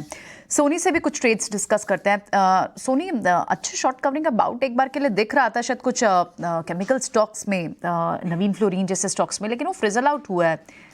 शॉर्ट कवरिंग और कहाँ दिख रही है आपको, कहाँ पॉसिबिलिटी दिखती है ट्रेड ड्यूरिंग द डे? ये देखिए, मेरे ख्याल से तो अभी थोड़ा सा मैं कॉशियस व्यू लेना चाहूंगी केमिकल इंडस्ट्री से, स्पेशली अगर मुझे कहीं शॉर्ट कवरिंग के नजर आ रहे हैं तो वो पर्टिकुलरली आज शायद बैंकिंग सेक्टर में ही आ सकते हैं और थोड़ी बहुत ऑटो सेक्टर्स में भी आ सकते हैं। सो एक नजर रखना चाहूंगी मैं टाटा मोटर्स में। टाटा मोटर्स काफी टाइम से 670 672 से एक थोड़ी बहुत रेजिस्टेंस फेस कर रहा है। सो द मोमेंट ये एक रेजिस्टेंस को क्रॉस कर जाएगा, टाटा मोटर्स में एंटर करने के लिए काफी अच्छा रहेगा। काफी अच्छा है। इनफैक्ट अभी भी अगर किसको पोजिशनली अक्यूमुलेट करना है तो दैट्स अ डिफरेंट थ्योरी। अगर किसी को इंट्राडे बेसिस पे ट्रेड करना है तो वो 670 का एक रेजिस्टेंस के लिए इंतजार कीजिए, उसके ऊपर आप बाई कर सकते हैं। ये डेफिनेटली 700 के टारगेट्स के लिए पॉइज्ड हो रहा है, अपने आप को तैयारी कर रहा है। पोजिशनली भी चल सकते हैं और इंट्राडे में अगर क्रॉस होता है रेजिस्टेंस तो इंट्राडे में भी आपको मिल सकता है अच्छे खासे लेवल्स अप टू 680। अगर आपको पोजिशनल रखना हो तो डेफिनेटली आप 700 के टारगेट्स के लिए इसको होल्ड कीजिए। 640 का बहुत ही अच्छा सपोर्ट है। 640 के सपोर्ट अच्छा है और आप इंट्राडे के लिए भी एक ट्रेडिंग की सलाह टाटा मोटर्स पर देख रहे हैं जो ऑलरेडी अच्छे मोमेंटम पे भी है। आज क्या बाजार थोड़ा डिफेंसिव हो सकता है? आप देखें तो डॉक्टर रेड्डीज जैसे स्टॉक, कल आपके पास तो यूएस, क्योंकि यूएस में सिचुएशन सुधरती हुई दिख रही है और एक नंबर्स का ट्रिगर अविनाश बता रहे हैं कि वहां हो सकता है। ये कुछ स्टॉक्स तो है, लेकिन क्या टोरेंट फार्मा जैसे काउंटर्स जहाँ थोड़ी सी शॉर्ट कवरिंग दिख रही है वो एक अच्छी बेट हो सकती है? एक बार ये सोनी से समझते हैं, शिवांगी से समझते हैं, सॉरी शिवांगी। टोरेंट फार्मा जी, फार्मा स्पेस में अगर हम बात करें तो यहाँ पे टोरेंट फार्मा जो है ऑफ कोर्स रेजिलेंट है, लेकिन पिछले 3-4 हफ्तों से कंसोलिडेट कर रहा है एक रेंज में। पूरे स्पेस में एक्चुअली सबसे बेहतरीन स्टॉक जो है वो मुझे सिप्ला लग रहा है फिलहाल। स्टॉक में थोड़ी बहुत प्रॉफिट बुकिंग जरूर देखने को मिली फ्राइडे के सेशन में, पर अगेन हम देख रहे हैं कि सपोर्ट पे अच्छी बाइंग है, तो यहाँ पे नजर डाल सकते हैं। 1240 तक के इमीडिएट लेवल्स यहाँ पे बनते हुए दिख सकते हैं। बात हो गई सिप्ला पर, लेकिन जहां थोड़े शॉर्ट्स होते हुए दिखाई दे रहे हैं, क्या वहां पर एक अगर आज बाजार थोड़ा अनडिसाइसिव रह सकता है, दोनों तरह के ट्रेड अगर आप प्ले आउट कर सकते हैं, तो क्या शॉर्ट ट्रेड में आप कमेंस जैसे स्टॉक को लेंगे यहां से कुछ? तो प्रियंका देखिए, बिल्कुल आप कह तो सही रहे हैं कि टेक्सचर जो है मार्केट का ये इतना क्लियर, इतना आउट ऑफ द वुड्स वाला नहीं है। हालांकि 19500 450 का जोन बहुत स्ट्रॉन्ग सपोर्ट जोन है, तो इसको कीनली वॉच करेंगे। ऐसे में हेज पोजीशन होना is not a bad idea. अब कमेंस में शॉर्ट पोजीशन बनाई जा सकती है, बट थोड़ा सा वेट करें यहाँ पे करीब 5 से 10 पॉइंट के लिए। बिल्कुल अपने 200 मूविंग एवरेज के सपोर्ट पे है फिलहाल। 1675 के नीचे अगर ब्रेक होता है तब आपको यहाँ पे जो ये शॉर्ट ट्रेड है इसका कंफर्मेशन होता हुआ नजर आएगा। तो मैं कहूंगा थोड़ा सा वेट करें, प्रेशर में है लेकिन 200 मूविंग एवरेज के सपोर्ट पे भी है। तो 1675 या उसके नीचे अगर आपको मिलता है तब आप शॉर्ट जाएं। वहां पे आपके लिए टारगेट जो है 1640 और 1610 के निकल के आएंगे। स्टॉप लॉस हम प्लेस करेंगे 1700 का जो कंजेशन जोन है इसके आसपास। तो थोड़ा सा वेट एंड वॉच करें, थोड़ा और नीचे यहाँ से स्लिप होता है तब आप इस पे फ्रेश शॉर्ट पोजीशन इनिशिएट कर सकते हैं। आज वॉलेटिलिटी इंडेक्स ड्रास्टिकली ज़्यादा चेंज हुआ है और शुरुआत में ही चेंज हुआ है। ये अमूमन होता नहीं है, ये इस तरह से मूवमेंट नहीं दिखाएगा। मैं आपको ना अपना चार्ट दिखाता हूँ, आप देख पा रहे होंगे 7.5% नीचे है। ये 7.5% नीचे तब जाता है जब बाजार के अंदर बहुत बड़ा गैप आया हो। तो क्या विक्स हमको ये इंडिकेट कर रहा है कि ये पहले टूट रहा है, गैप बाद में आएगा या मार्केट बाद में चलेगा? मैं आपको अपनी स्क्रीन से भी एक चार्ट दिखा सकता हूँ इंडिया वॉलेटिलिटी इंडेक्स का ही, और वो मैं चार्ट आपको इसलिए दिखाना चाह रहा हूँ क्योंकि उसके अंदर ना जो एक स्टीप वो बना है, एक मूवमेंट आई है, और ये बहुत इंपॉर्टेंट है। ये आप अपनी स्क्रीन पे देख पा रहे होंगे अगर आप इसको नोटिस कर रहे हैं तो। ये देखिए एक सडन फॉल के साथ इसने एक लो टेस्ट किया है। मैंने 3 मिनट्स का चार्ट आपकी स्क्रीन पर रखा है। तो इंडिया विक्स आज नोटिसेबल है, ये बहुत काम की चीज़ है, इसको ज़रूर देखना चाहिए। और मेरे को ऐसा लग रहा है कि मार्केट शायद नियर टू बॉटम बना सकता है अगर इंडिया विक्स के डाटा में किसी तरह की कोई प्रॉब्लम नहीं है तो एक बार ज़रूर ध्यान रखना चाहिए। ये आज का एक नोटिसेबल पॉइंट था। खैर मैं आगे कुछ शेयर्स पे आ जाता हूँ आज लिस्ट में, और शेयर्स देखने के बाद ऐसा लग रहा है कि ये जो ब्रोकिंग हाउसेज वाली कंपनीज हैं इनके दिन ठीक होंगे। BSE बाकायदा 11% ऊपर आ चुका है, CDSL करीब 4% ऊपर है। एक बार CDSL पे शिवांगी की रिकमेंडेशन लेते हैं, फिर शिवांगी से मेरे को एक शेयर और पता करना है। शिवांगी पहले ज़रा CDSL चेक कर लो एक बार आप, ये शेयर कितना ठीक लग रहा है आपको? जी, CDSL में काफी एक अच्छा शॉर्ट कवरिंग मूव देखने को मिल रहा है और स्टॉक इनफैक्ट मेरे रडार पे है। स्टॉक में हमने देखा है कि एक RSI में एक डाइवर्जेंस देखने को मिल रहा है, आप नोटिस करोगे तो। और वीकली बेसिस में भी स्टॉक अपने एक हायर जोन्स के जो रेंज को निकालने की पूरी तैयारी कर रहा है। तो यहाँ पे स्टॉक काफी बेहतरीन लग रहा है। 1450 तक के लेवल्स जो है वो बन सकते हैं इसमें, और 1370 के एक स्टॉप लॉस को हम बनाए रखें। मैं आपको और बता देता हूँ, वो है डिक्सन टेक्नोलॉजीज़। आपको ध्यान होगा फ्राइडे को खबर ये आ रही थी कि पिक्सल 8 जो कि भारत में बनाएगा गूगल, उसने अभी नाम फाइनल नहीं किया है, अभी ये खबर नहीं है, बट सोर्स बेस्ड इंफॉर्मेशन ये है कि डिक्सन टेक्नोलॉजी का नाम ऑलमोस्ट फाइनल है। ये सैमसंग, शॉमी, मोटरोला का काम ऑलरेडी करते हैं टेलीकॉम डिविजन्स के अंदर, इसलिए खबर मार्केट के अंदर चल रही है। आज भले रेंज के अंदर है इंडाइसिस, लेकिन डिक्सन ठीक है, 1 से 1.25% ऊपर है। शिवांगी आप इसको चेक कीजिए जरा वापस से, डिक्सन टेक्नोलॉजीज आपको ठीक लग रहा है क्या ये शेयर? पूरे स्पेस का एक टेलविंड जरूर मिलते हुए दिख रहा है, और हमने देखा है कि मंथ ऑन मंथ बेसिस में ये कंटिन्यूसली स्टॉक ने 3 महीने से आउट परफॉर्म किया है। तो बिल्कुल मार्केट की वोलेटिलिटी के बावजूद ये स्टॉक जो है काफी अच्छा है, और यहाँ पे हम 5800 तक के लेवल्स एक्सपेक्ट कर सकते हैं इमीडिएटली। स्टॉक काफी स्ट्रांगली खड़ा है, कोई भी डिप्स में हम इसको यूटिलाइज कर सकते हैं बाइंग के लिए। ठीक है, डिक्सन टेक पर ये व्यू, लेकिन बाजार अगर आप देखेंगे तो तकरीबन खुले हुए 20 मिनट के आसपास का समय हो गया है, 20 मिनट थोड़ा ज़्यादा ही हो गया है, लेकिन अभी तक सिर्फ 40 अंकों का दायरा रहा है, बिल्कुल सुस्ती वाले मूड में। और निश्चित तौर पर ये एक्सपर्ट्स भी कह रहे थे, हमारा भी इसको लेकर अनुमान था कि वॉल्यूम थोड़े से आज कम रहेंगे, और वही हमें चाल दिख भी रही है। यहाँ तक कि जो नतीजे भी आए ना, नतीजों पर भी कोई बहुत बड़ा रिएक्शन नहीं है। आप देखिए ICICI बैंक 1% ऊपर है, कोटक बैंक हालांकि नतीजों के अलावा जो MD एंड CEO वाली जो खबर है उस पर भी ये रिएक्ट किया है। अशोक वासवानी को नियुक्त किया गया है, 2% की गिरावट पर ये शेयर कारोबार कर रहा है। लेकिन कुछ शेयर जरा mid cap small cap basket से हाईलाइट करेंगे, उस पर अपने एक्सपर्ट्स का व्यू भी लेंगे। MMTC और STC ये दोनों शेयर लेकर आइए। लगातार आज चौथे सत्र में गिरावट है, और 4 सत्र में MMTC और STC ये दोनों सरकारी ट्रेडिंग कंपनियां हैं, इनमें 25 से 30% के आसपास से गिरावट आ गई है। और जब ये चल रहे थे तो इसी रफ्तार से चल भी रहे थे, गिर रहे हैं तो अब लगातार गिरावट्स में हो रही है। कुछ जरा आप व्यू दीजिए MMTC STC, अब इसमें क्या करना है? जिनके पास ये शेयर हैं वो क्या करें? वो अब निकलने की ही सोचें, क्योंकि होता क्या ना, कई बार पैनिक फैलता है, उसके बाद ना कई बार भाव लोग नहीं देखते हैं कि भाव के हिसाब से, वैल्यूएशन के हिसाब से भाव कितने वाजिब हैं, या फिर बिजनेस के हिसाब से, फिर वो सेंटिमेंट काम करते हैं। अभी क्या करना है इसमें?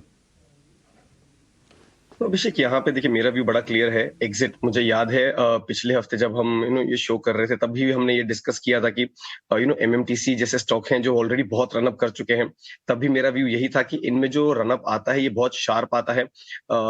टिपिकली ये खैर सर्किट टू सर्किट वाला काउंटर तो नहीं है, बट जब ऐसे शार्प वॉलेटाइल मूव्स आते हैं तो फॉलो थ्रू भी इंपॉर्टेंट होता है, जो यहाँ पे मिसिंग दिख रहा है आपको।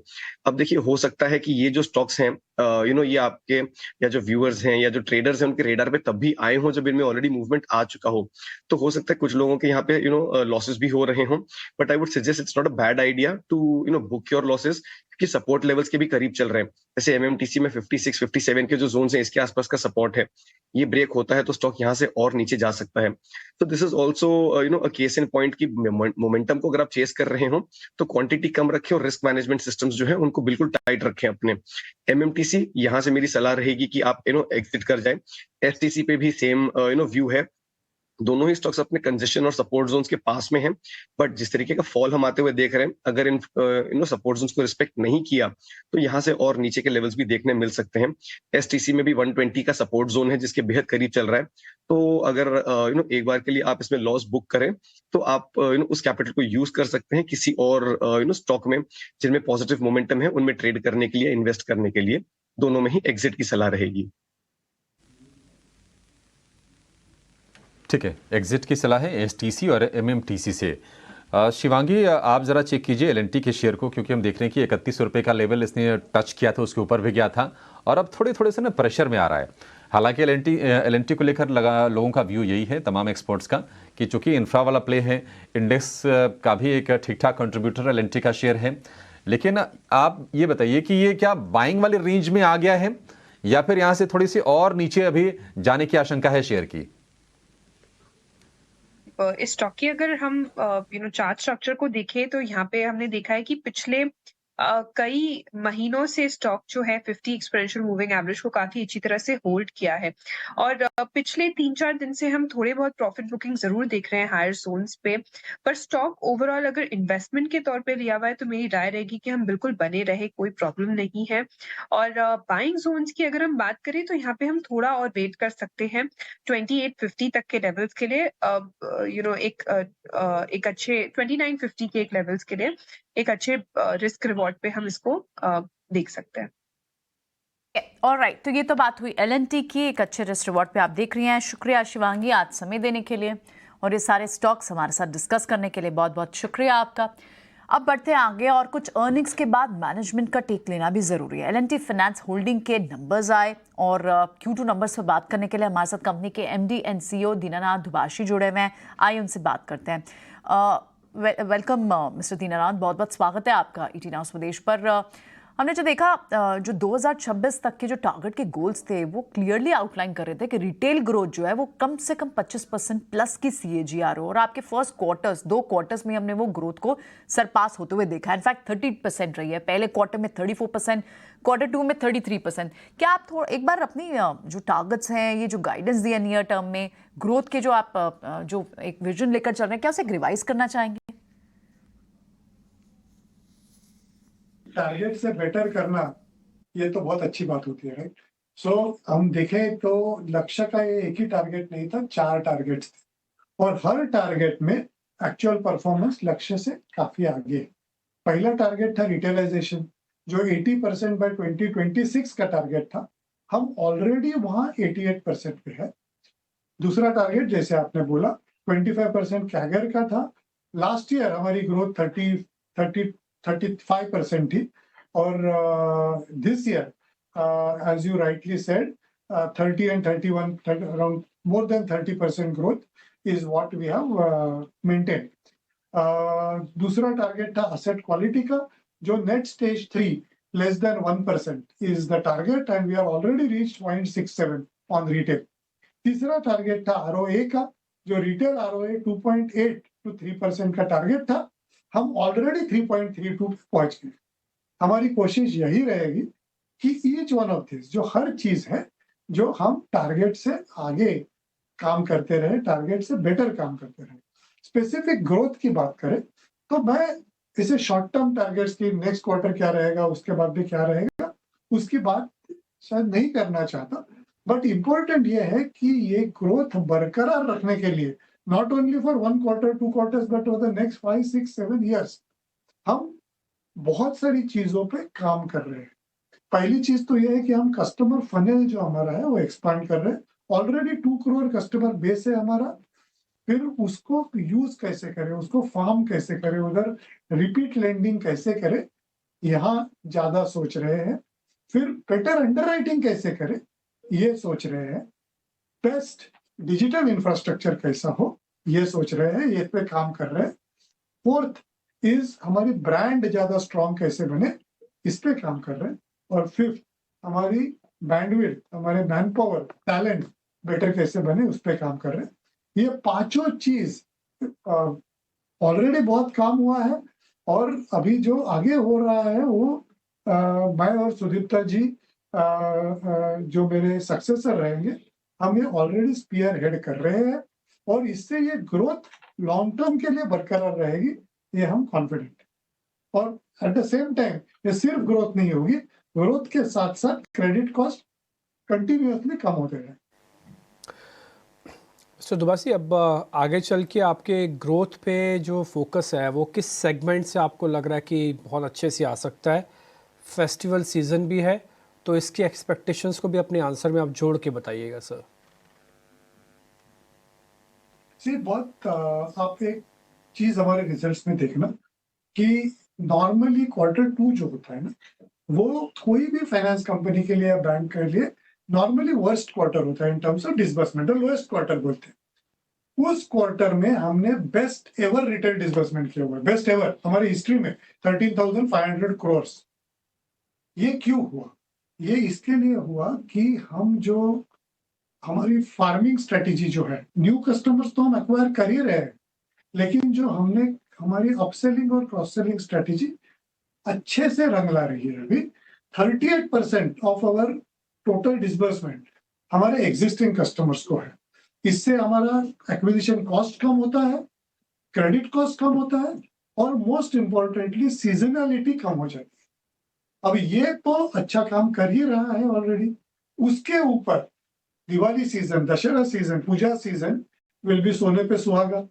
तो डेफिनेटली इतना तो कह ही सकता हूं कि Q3 हम एक्सपेक्ट कर रहे हैं कि Q2 से भी बेटर डिसबर्समेंट हो और मुझे लगता है काफी वाइड बेस्ड होगा। मोस्ट बिजनेसेस पे अच्छा ग्रोथ रहेगा इन Q3। दीनानाथ जी, एक आखिरी सवाल और उस पर दर्शकों की भी नजर होगी। नेट इंटरेस्ट मार्जिन हमने देखा है कि अगर तिमाही दर तिमाही आधार पर देखेंगे तो करीब करीब आधे % के आसपास का एक्सपेंशन है और ये ना बाजार की उम्मीद से थोड़ी ज्यादा है। तो सबसे पहले सर ये बताइए कि ये अचीव कैसे किया आपने और क्या आपको लगता है कि इसको आप सस्टेन भी आगे कर पाएंगे? जी बिल्कुल, आपने बहुत सही क्वेश्चन पूछा। हमारे जो बम्पर रिजल्ट्स है इस बार कि प्रॉफिट आफ्टर टैक्स 47% अप हुआ है, ऑलमोस्ट 600 करोड़, 595%, जो बहुत ही अच्छा आया है। उसके दो कारण है, एक तो तीन कारण है एक्चुअली। ग्रोथ बहुत अच्छी रही है, number 1। Number 2 is NIMS plus fees, जो मार्जिन्स होते हैं वो बहुत स्ट्रॉन्ग आए हैं। और नंबर 3 उतना ही इंपॉर्टेंट है कि क्रेडिट कॉस्ट कंटिन्यूअसली इंप्रूव है। तो हम मार्जिन के बारे में बात करेंगे। एक तो सिक्वेंशियली हमारी कॉस्ट ऑफ फंड्स सिर्फ 2 बेसिस पॉइंट से इंक्रीज हुई है, which is basically it has remain steady in spite of interest rates in the economy going up. Now इसके रीजन ये है कि हम बहुत सारा रूरल लेंडिंग करते हैं जो प्रायोरिटी सेक्टर के लिए क्वालिफाई होता है, एंड दैट एनेबल्स अस कि हम रिलेटिवली चीप फंड्स बैंक से बोरो कर सकते हैं। That is number 1। Number 2, and आगे जाके हमारा ये एक्सपेक्टेशन, मतलब लास्ट क्वार्टर मैंने बोला था कि I am expecting 12 to 18 months of steady interest cost, जो लग नहीं रहा है, मैं गलत था। मुझे ऐसा लग रहा है अभी कि सेकेंड हाफ में interest cost 25 to 30 basis points increase हो सकता है। लेकिन जो हमारा एक तो मैंने बताया प्रायोरिटी सेक्टर बोरोइंग है, दूसरा कि जो प्रोडक्ट मिक्स में चेंज हो रहे हैं रिटेल की तरफ, रूरल की तरफ, उससे हमारे because of the product mix, these are high yield products, जिससे हमारे निम्स काफी अच्छे लेवल पे मेंटेन होंगे। Whether it will be at 12.12 और 12%, I mean 15-20 basis points here and there, I don't want to specifically say that, but मैं हमेशा guide करते रहा हूँ कि return NIMS plus fees 11.5 to 11.7 रहेगा, उससे ऊपर तो कॉन्फिडेंटली रहेगा सेकेंड हाफ के लिए, ये हमारा विश्वास है। ओके, ऑलराइट, बिल्कुल, बहुत बहुत शुक्रिया आप मिस्टर दुबाशी आज समय देने के लिए और ये सारे इंसाइट्स, आपका विजन हमें समझाने के लिए, आगे के प्लान्स का आइडिया हमें देने के लिए बहुत बहुत शुक्रिया आपका। तो एक सुपर्ब नंबर्स और कहीं ना कहीं कंजर्वेटिव होकर उन्होंने अपनी टारगेट्स और ग्रोथ रखी थी, लेकिन उस पर अब क्लैरिटी देते हुए हमें कंपनी के मैनेजमेंट। चलिए बढ़ते हैं आगे। ऐसे बाजार में ऑप्शन ट्रेडर्स कैसे ट्रेड करें, उनके लिए खास सेगमेंट है ऑप्शंस का चैंपियन, और हमारे साथ आज शिल्पा राउत है प्रभुदास लीलाधर साई, उनसे बात करते हैं।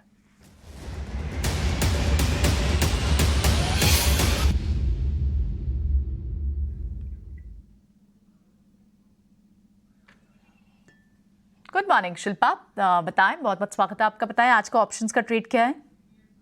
Good morning everyone. आज का ऑप्शंस का ट्रेड थोड़ा यहाँ पे मैं डाइस ही कॉल लूंगी, लेकिन मुझे लगता है रिस्क रिवॉर्ड बहुत फेवरेबल है। मेरा ध्यान अभी एबीपी में आ रहा है। एबीपी फ्यूचर्स अभी 4010 पे ट्रेड कर रहा है। अगर हम लोग यहाँ पे देखेंगे तो ये 403980 ये जो लेवल है इसमें बहुत अच्छा सपोर्ट बनता है, और वंस ये वापस 4025 फ्यूचर की लेवल्स की बात करें इसके ऊपर सस्टेन करता है तो बहुत अच्छा बाय बनेगा, जहाँ पे आपको 4100 के लेवल्स बहुत जल्द आते हुए मिलेंगे। तो यहाँ पे 4100 का जो कॉल ऑप्शन है अभी 16 रुपए में ट्रेड कर रहा है, लेकिन यहाँ पे आप बाय के लिए इसको रखिए 20 के अराउंड, 19-20 के अराउंड। अगर आपको ये बाइंग टारगेट ट्रिगर होता है तो प्लीज यहाँ पे आप पार्टिसिपेट कीजिए। स्टॉप लॉस आप 12 रुपए का मेंटेन कीजिए और टारगेट सब 32 to 44। तो यहाँ पे आपको रिस्क बहुत कम है और यहाँ पे आपको टारगेट अपसाइड पोटेंशियल बहुत ज्यादा है, तो एबीपी में एकदम ध्यान रहना चाहिए। एबीपी की 4100 स्ट्राइक की कॉल आप खरीदने की यहाँ सलाह दे रही हैं, और इसी महीने की अक्टूबर मंथ की है 19 या 22 रुपए के बीच में। लेकिन एक स्टैंडर्ड डिस्क्लोजर, आप अपने रिस्क को असेस करें, क्योंकि एफएनओ के जो ऑप्शन के ट्रेड्स होते हैं वो थोड़े रिस्की ट्रेड्स होते हैं, तो व्यूवर्स इस बात का ध्यान जरूर रखें। शिल्पा बहुत बहुत शुक्रिया ये ट्रेड हमें बताने के लिए, आज की स्ट्रैटेजी सुझाने के लिए, साथ में स्टॉप लॉस जरूर व्यूवर्स ध्यान रखें। लेकिन बैंक्स में जो आज एक परफॉर्मेंस दिख रही है, इनफैक्ट एक रेजिलियंस जैसी दिख रही है बैंक्स में, आप अगर देखें तो कोटक महिंद्रा बैंक भी रिकवर हुआ है। इनफैक्ट जब ये खुला था तो थोड़ा ज़्यादा वीक हुआ था, लगभग 1.5% तक का रिकवरी पीछे के कुछ मिनटों में आपने देखी है। पहले ये ज़्यादा वीक था। इंडसइंड कोटक बैंक रिकवर हो रहा है, एसबीआई अब आपको फ्लैट दिख रहा है, और प्राइवेट बैंक्स में ICICI bank, RBL bank, HDFC bank तो आज स्ट्रेंथ के साथ काम कर ही रहे हैं। कोई अगर बैंक यहाँ से ऐड करना हो जिसमें एक अच्छा रिकवरी प्ले हो, पीएसयू बैंक आज इतनी बुरी स्ट्रेंथ नहीं दिखा रहे। सुनी, क्या एसबीआई को ऐड किया जा सकता है इस लेवल पर?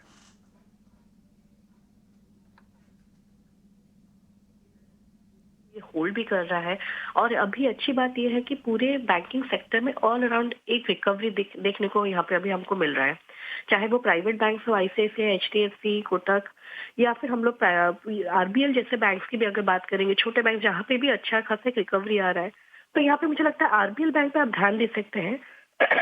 सॉरी, आरबीएल बैंक में अगर हम लोग यहाँ पे देखेंगे 265 के लेवल्स बहुत लाइकली अचीवेबल है, और आरबीएल बैंक 240 के लेवल्स होल्ड भी कर रहा है, तो आप अभी भी बाय कर सकते हैं, और डिक्लाइन भी इसको ऐड कर सकते हैं for targets of 265 to 280। Shilpa शुक्रिया ये बताने के लिए, स्ट्रैटेजी बताने के लिए। ये सवाल सोनी से था, पर शिल्पा ने भी जवाब दिया। व्यूअर्स को एक राय मिलनी चाहिए। आरबीएल बैंक जो इस वक्त आप देखेंगे, आरबीएल बैंक के इनफैक्ट नंबर्स अच्छे आने की एक्सपेक्टेशन थी, उस एंटिसिपेशन में ये स्टॉक आज से नहीं पिछले 1-1.5 हफ्ते से चल रहा है। आज सुबह इस पर संजीव वसीम भी बात करके गए हैं, और अब शिल्पा राउत को भी यहाँ पर थोड़ी यहाँ पर एक शॉर्ट कवरिंग का एक अच्छा बाउट दिखता है, तो इस पर ध्यान रखें। लेकिन इस वक्त आप इंडेक्स को देखें तो वहाँ पर आप निफ्टी में तो रिकवरी देख रहे हैं, बैंक निफ्टी में तो रिकवरी देख रहे हैं, 55 पॉइंट ऊपर है, आप बैंक निफ्टी को देख रहे हैं, लेकिन निफ्टी इस वक्त फ्लैट टू नेगेटिव थोड़ा काम कर रहा है। और कुछ स्टॉक्स जो हम यहाँ ऐड कर रहे थे, जो बात कर रहे थे, उनमें जहाँ पर अच्छी गिरावट थी और थोड़े से पिछले कुछ मिनटों में रिकवरी ट्रेड अटेम्प्ट हुआ है, उनमें स्टॉक्स लाइक रिलायंस इंडस्ट्रीज भी हैं। आप इनफैक्ट रिलायंस तो अब हरे निशान में ट्रेड कर रहा है, लेकिन क्या ये एक हैवी लिफ्टिंग कर सकता है इंडेक्स के लिए? कुछ से समझते हैं, कुछ रिलायंस पर क्या व्यू होगा, इससे कई सारी उम्मीदें हैं। इनफैक्ट बात भी की जा रही है, कई बड़े ट्रिगर्स भी हैं, और टेक्निकल भी अब लेवल्स ऐसे हैं कि आपको यहाँ प्लस करना चाहिए, पर अब तक वो मूव शुरू नहीं हुई है convincingly. Absolutely right Priyanka on that, क्योंकि अगर आप देखें तो 2600 के लेवल से जब से डीमर्जर हुआ था जियो फाइनेंशियल का, वहां से अगर आप देखें तो कॉन्स्टेंटली एक प्रेशर में ही है। अब टेक्निकली अगर हम बात करें तो देखिए एक positive RSI divergence daily charts पे दिख रहा है, और 2300 के लेवल को ये दूसरा अटेम्प्ट है जहां पे ये होल्ड करने की कोशिश कर रहा है। तो अगर थोड़ा समय यहाँ पे स्पेंड करता है तब भी it's not a bad idea from the market perspective की रिलायंस अगर फॉल करना भी बंद कर दे तब भी यहाँ पे मार्केट में एक अच्छा खासा सपोर्ट मिल जाएगा। तो अक्यूमुलेशन के हिसाब से अगर आप देखें पॉजिटिव आरएसआई डाइवर्जेंस और 2300 के लेवल को होल्ड करने के हिसाब से मेरी सलाह रहेगी कि यहाँ पे आप 6 से 12 महीने का व्यू लेके चले और फिर एक पोजीशन बनाएं, because it's not a typical trader counter. तो हो सकता है कि आपको यहाँ पे वो मोमेंटम नहीं लौटता हुआ नजर आए, बट अगर ये 2300 और 2275 के रेंज में सपोर्ट लेता है और कुछ टाइम स्पेंड करता है, तो यहाँ से आप एक अपटिक जो है ये आता हुआ देख सकते हैं। तो 6 से 12 महीने की व्यू के हिसाब से ही सही, बट एक्यूमुलेशन यहाँ पे आप शुरू कर सकते हैं। ट्रेडिंग के लिहाज से मैं कहूंगा थोड़ा सा वेट करें, बेटर रहेगा। ये ना डेरिवेटिव एक्सपायरी का वीक है, इसलिए मैं जो भी शेयर आपसे भी पूछूंगा ना कुछ, वो टिपिकली F&O के शेयर्स होंगे और उनमें मैं आपको जरा नोटिस भी करवाऊंगा। अपना फ्यूचर वाली प्लेट चलाना, अब प्रोड्यूसर साहब कैश वाली प्लेट नहीं चलाना। जैसे MCX की एक बार फ्यूचर वाली प्लेट दिखाएंगे तो वहाँ पे आपको प्राइस और वॉल्यूम दोनों दिखेगा। ये 5.5% ऊपर आ चुका है, ये देख रहे हैं आप। 12% का OI चेंज है और 5% का है, तो आप यहाँ पे देख पा रहे हैं कि काफ़ी स्ट्रॉन्ग मूव आया है। अब इंट्राडे चार्ट दिखाना। ऐसे ही मैं एक और शेयर भी आपको नोटिस कराता हूँ, वह इप्का लैब, ठीक इसी तरह का बिल्डअप है, उसमें भी 16 और करीब 4% के आसपास का। मेरी लिस्ट में एक और शेयर भी है इसी तरह का ही, वो है बजाज फाइनेंस। क्या ये चल सकता है? दूसरा शेयर है मुथूट फाइनेंस। एक बार ज़रा दोनों शेयर लगाना स्क्रीन पर। खुश आपके पास ना चॉइस दे देता हूँ मैं आपको, मुथूट फाइनेंस और बजाज फाइनेंस की, इस सीरीज़ के रोल ओवर की, और दूसरा ये 2 दिन का मोमेंटम की, किस में ज़्यादा आने के चांसेस हैं। बिल्डअप बन रहा है बट प्राइस एक्शन अभी थोड़ा कम है, तो ये शायद बढ़ जाएगा। डिम्पी, मुथूट फाइनेंस, बजाज फाइनेंस दोनों को ही अगर कंपेयर करें तो दोनों ही अपने रिकवरी के पाथ पे हैं। And by recovery I mean अगर हम पिछले 1 महीने में देखें तो दोनों ही स्टॉक्स में डिप आया था। मुथूट फाइनेंस ऑलरेडी अपने जो की लेवल्स हैं in terms of the moving averages, जो शॉर्ट टर्म मूविंग एवरेजेस हैं, उनको क्रॉस कर चुका है। तो मेरे हिसाब से अगर आप मोमेंटम प्ले कर रहे हो then Muthoot is your pick. यहाँ पे अगर आप देखें तो कुछ दिनों से कंसोलिडेशन चल रहा था, फ्राइडे और आज का फॉलो थ्रू हम देख रहे हैं अच्छा खासा आया है। तो मुथूट फाइनेंस ट्रेडिंग के लिहाज से होगा, मोमेंटम के लिहाज से होगा 1340 एंड 1370 के जो 2 लेवल्स हैं ये मेरे लिए रहेंगे। तो मैं अगर मुझे अगली पूरी सीरीज के लिए कोई एक फ्यूचर्स का लॉट लेके रखना है या डेरिवेटिव का कोई पोजीशन लेके रखना है, तो मैं मुथूट फाइनेंस को स्लाइटली प्रेफर करूंगा above Bajaj finance. But that said, Bajaj finance is also on a strong footing. जो डिप आई थी वो 7700 7750 के बेस के आसपास बॉटम टू हुई है। ये थोड़ा सा अपने 20 डे मूविंग एवरेज के नीचे है जो 7950 के आसपास प्लेस्ड है, तो इसीलिए Muthoot Finance just edges out Bajaj Finance. हालांकि एज आई सेड दोनों ही अच्छी खासी फुटिंग पे लग रहे हैं। My pick will be Muthoot Finance over Bajaj Finance from the momentum perspective.